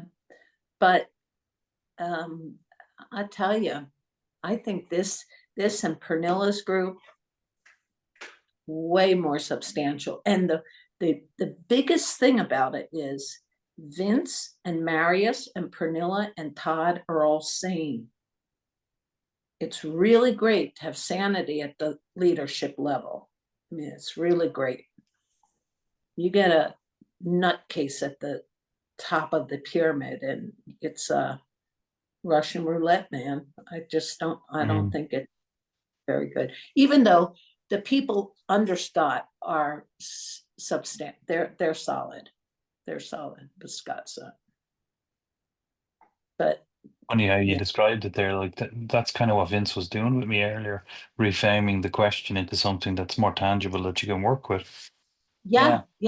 And I'm telling you, the work that I've done in the last year here and with Pernilla's group, the best work I've ever done. I'd have to say the same after 20 years of being around all this. Yeah, the same was shifted in the last year doing this work. Yeah. Vince, I just wanted to remind myself because it's gone out of my head, but you helped me reframe it when I was saying I'm afraid, and you were saying reframe that into something tangible. I can't remember how to reframe it, or reverse it, or switch it. Yeah. Yeah. Firstly, I want to say I don't do a technique as such. I know. That's not a thing that happened. It just happened, and it was the way. So I'm trying to remember what it was that we did, and what it was recognizing that certain things are purely concepts, and one of those things is safety, and I forget what the other one was. But if we get something like safety, because it's a concept, because you can't find a thing called safety, you can only use that as an idea to describe the lack of something. It's that something that is the lack of for safety that is not the lack of that we're actually responding to. I have it now. Yes, you said it's not. I said it's not safe, and you said you can't do anything with that, and you switched it into what's the danger, so I could Yes, yeah, look, the and threat, that's what it yeah, was. yeah, What's the threat? And that helped then to kind of go, oh yeah, there is none, and then it went into the body. That's it. yeah. Thank you. See, with the perceived threat that we respond to, it's not about the threat, it's the response to it that's the actual thing. And then we start to see, immediately we can see that the tangibility of what we perceive as a threat is another idea that we've been carrying. It's in us. It's not actual. It's not out there. There's nothing you can grab a hold of. It's not tangible. Mm.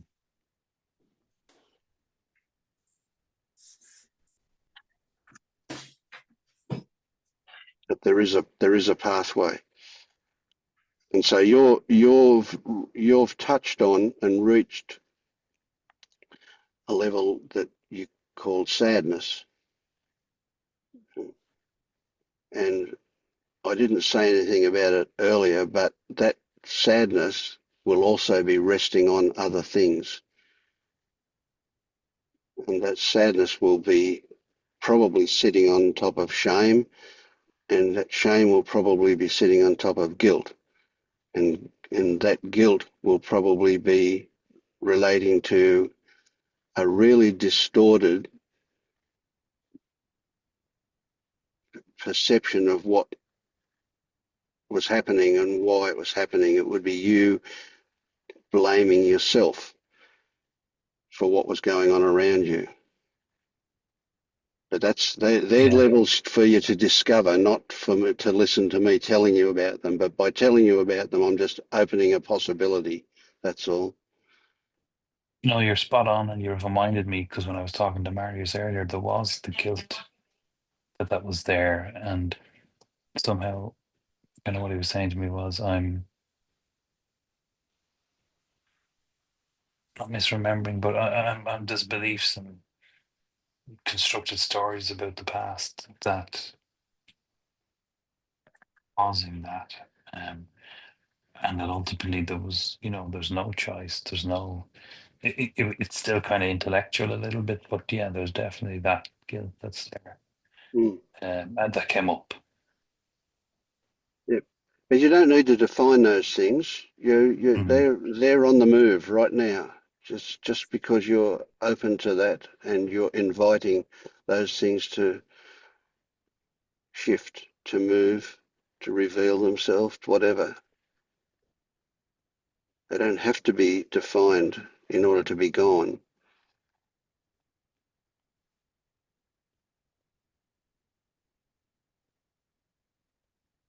So we can zoom right back out here and say, well, here you are discovering much deeper stuff that you wouldn't have even been getting close to if that initial shift hadn't happened, if that recognition of no self and no control hadn't turned up. You wouldn't even be getting close to this stuff.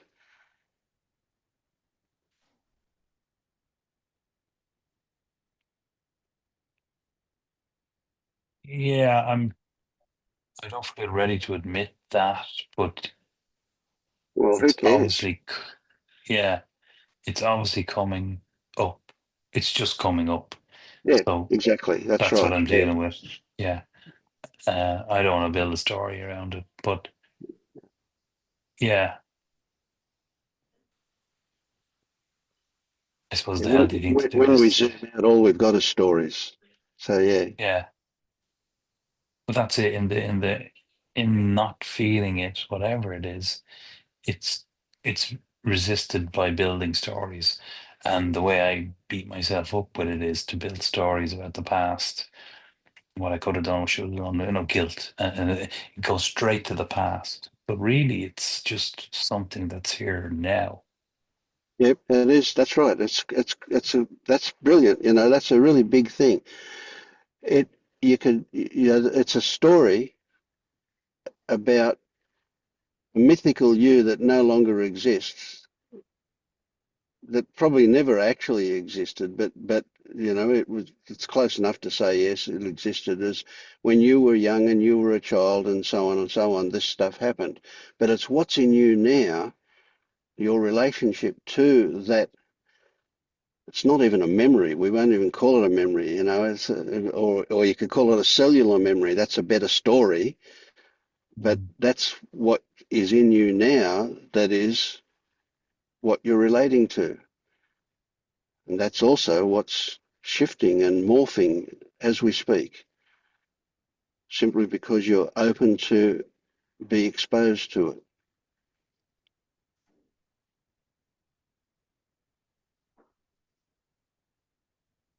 But it's easy to get the story of a young child, innocent and naive, seeing shit going on around him, and because of the narcissistic nature of the innocent young child, believing that he's the cause of that. And once he believes that, he feels guilty about it. But guilt is really hard to live with. Shame about it is a lot easier to live with than guilt. And then it evolves, and we avoid the shame. And how do we avoid the shame? We feel sad about it. And how do we avoid the Yeah, sadness? We get angry. like it's all in there. It's like a snake. It's fear, anger, shame, guilt, sadness, fear, anger, game.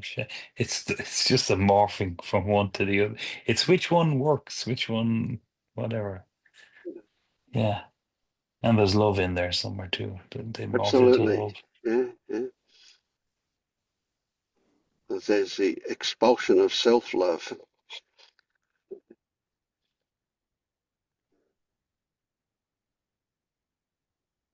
But that's just a great story. I mean, who knows if it's real or not? That's it. It's just a really good story about the whole thing. Really, what there is this, and it can't be described.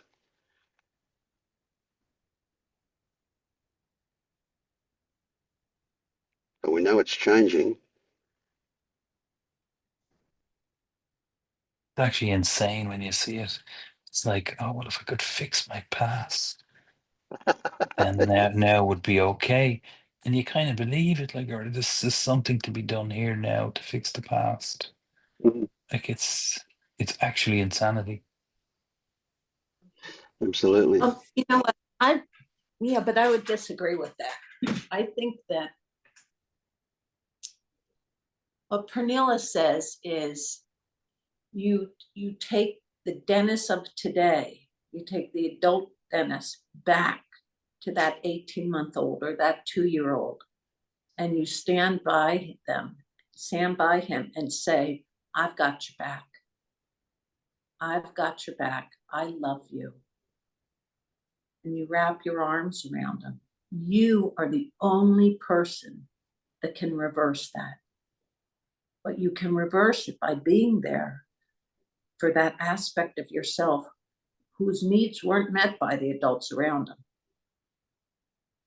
Yeah, Phoebe, I can agree with that. But that's the child in you now that you can meet and mind and bring home. It reminds me of that sort of Vince's meditation. I'm more talking about the idea that you can go back to the past and change it kind of like that, which kind of forms guilt. And if that wasn't the way it was, things would be better now. Like it's physically impossible to do that, but yet we still Right. kind of I operate that see, way. But yeah, yeah. I see what you're saying. I see. Yeah. So here's another one that's really interesting. It's fucking great that happened to you. If that hadn't happened to you, you wouldn't be here now doing this. Oh yes, you've just reminded me of that one. Yeah, see, the mind chops things up into small little things and disregards everything else. Like, yeah, if those things didn't happen exactly the way they happened, so many things wouldn't be the way they are now. Well, nothing Yeah. would be. That's right. So here's a kind of a philosophical, interesting story to play with. Can you imagine a child with perfect parents? Those parents were just so good with the way they brought up that child, that child did never experience trauma of any kind. It never experienced hunger, or it never experienced missing something. It never experienced eating too much. It never experienced anything that you might call negative. It just this amazing, perfect upbringing of this child that was brought up by these imaginary people who were so together that they were right on all the time with exactly what that child needed. Would you have a child with no trauma? Would you have a child with a overblown ego? What is it? You know, Yeah, I don't know I what you'd don't. have, but it doesn't sound good. I don't know. I don't know any answers to that one, but I can't imagine the possibility of it. Every child goes through trauma. Every single child, no matter who their parents are, no matter how together. If they were brought up by two people who were already awake when they conceived a child and were able to relate to them as awake individuals, that child will still go through trauma. He'll be saying, "Geez, I got weird parents. Look at all those other parents who are normal." Mm.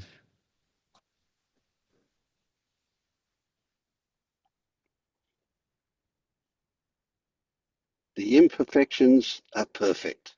Fucking lovely. We need them.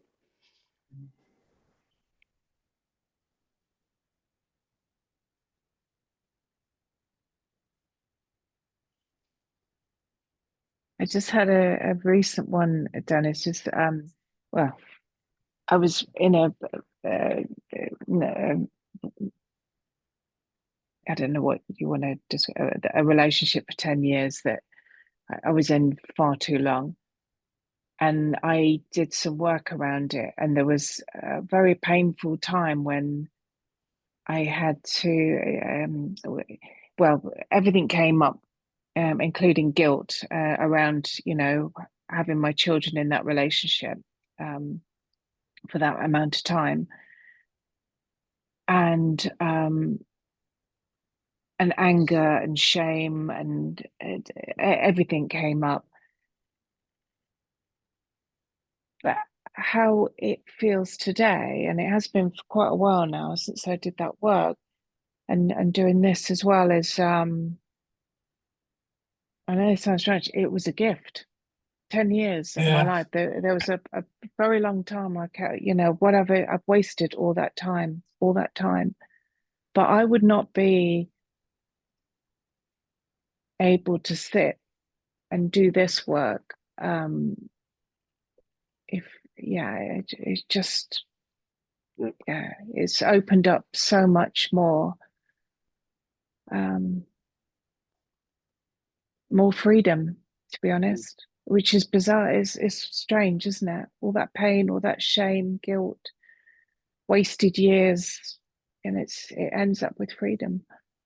So I'm getting from you, Louise, this idea in my head that you don't just see that intellectually, but you feel appreciation for it. Yes. And Yeah, that's the big yeah, kicker, that appreciation. Yes. I do. But it's not something I could tell people. It's not something I could say to people, Yeah. Yeah. if you, because they just wouldn't understand. But it's, on some level, it couldn't have been any other way anyway. But there was, it wasn't for nothing.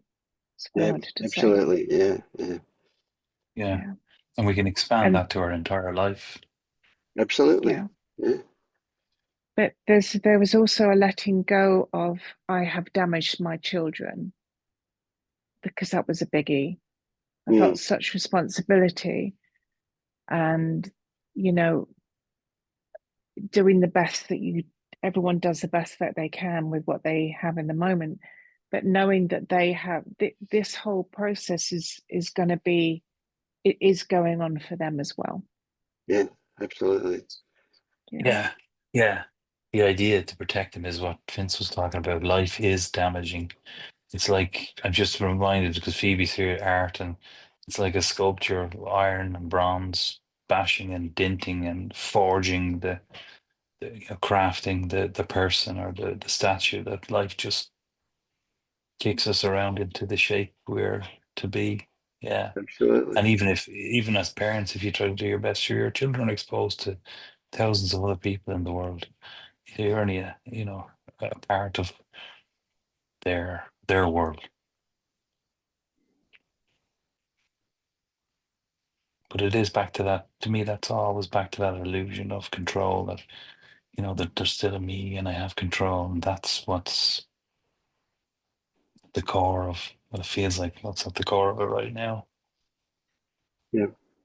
And again, it's not just the intellectual understanding that that's an illusion, but it's appreciation for the existence of that illusion. It has a really good, tangible place that is really mostly revealed once it's recognized for what it is. But it's good. So we do this kind of circle around, in the beginning we go, oh, it's just an illusion. Like in the beginning, all your thoughts are bullshit. Right? But after we reach a certain point, we go, no, it's not. It's actually fits into a different place.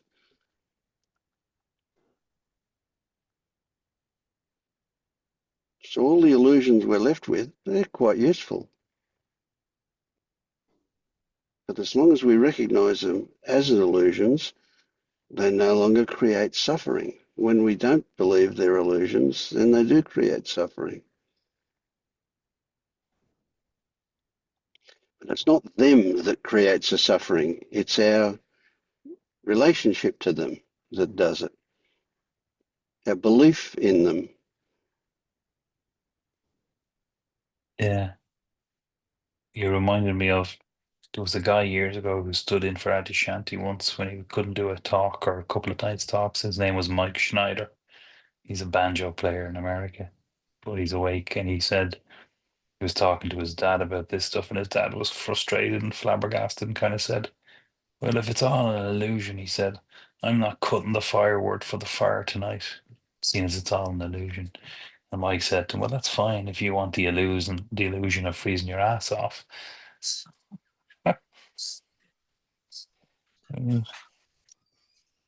I want to read you a quote from my grandson when he was 2.5 years old. He was angry and would hit Daniel and me. That's my son. And I said, it's okay to be angry. When you get mad or angry at someone, you can tell them, I'm mad at you. And he stopped and looked at me and said, no, that's no good. It's like, this 2.5-year-old's like, no, that is not going to work. Yeah.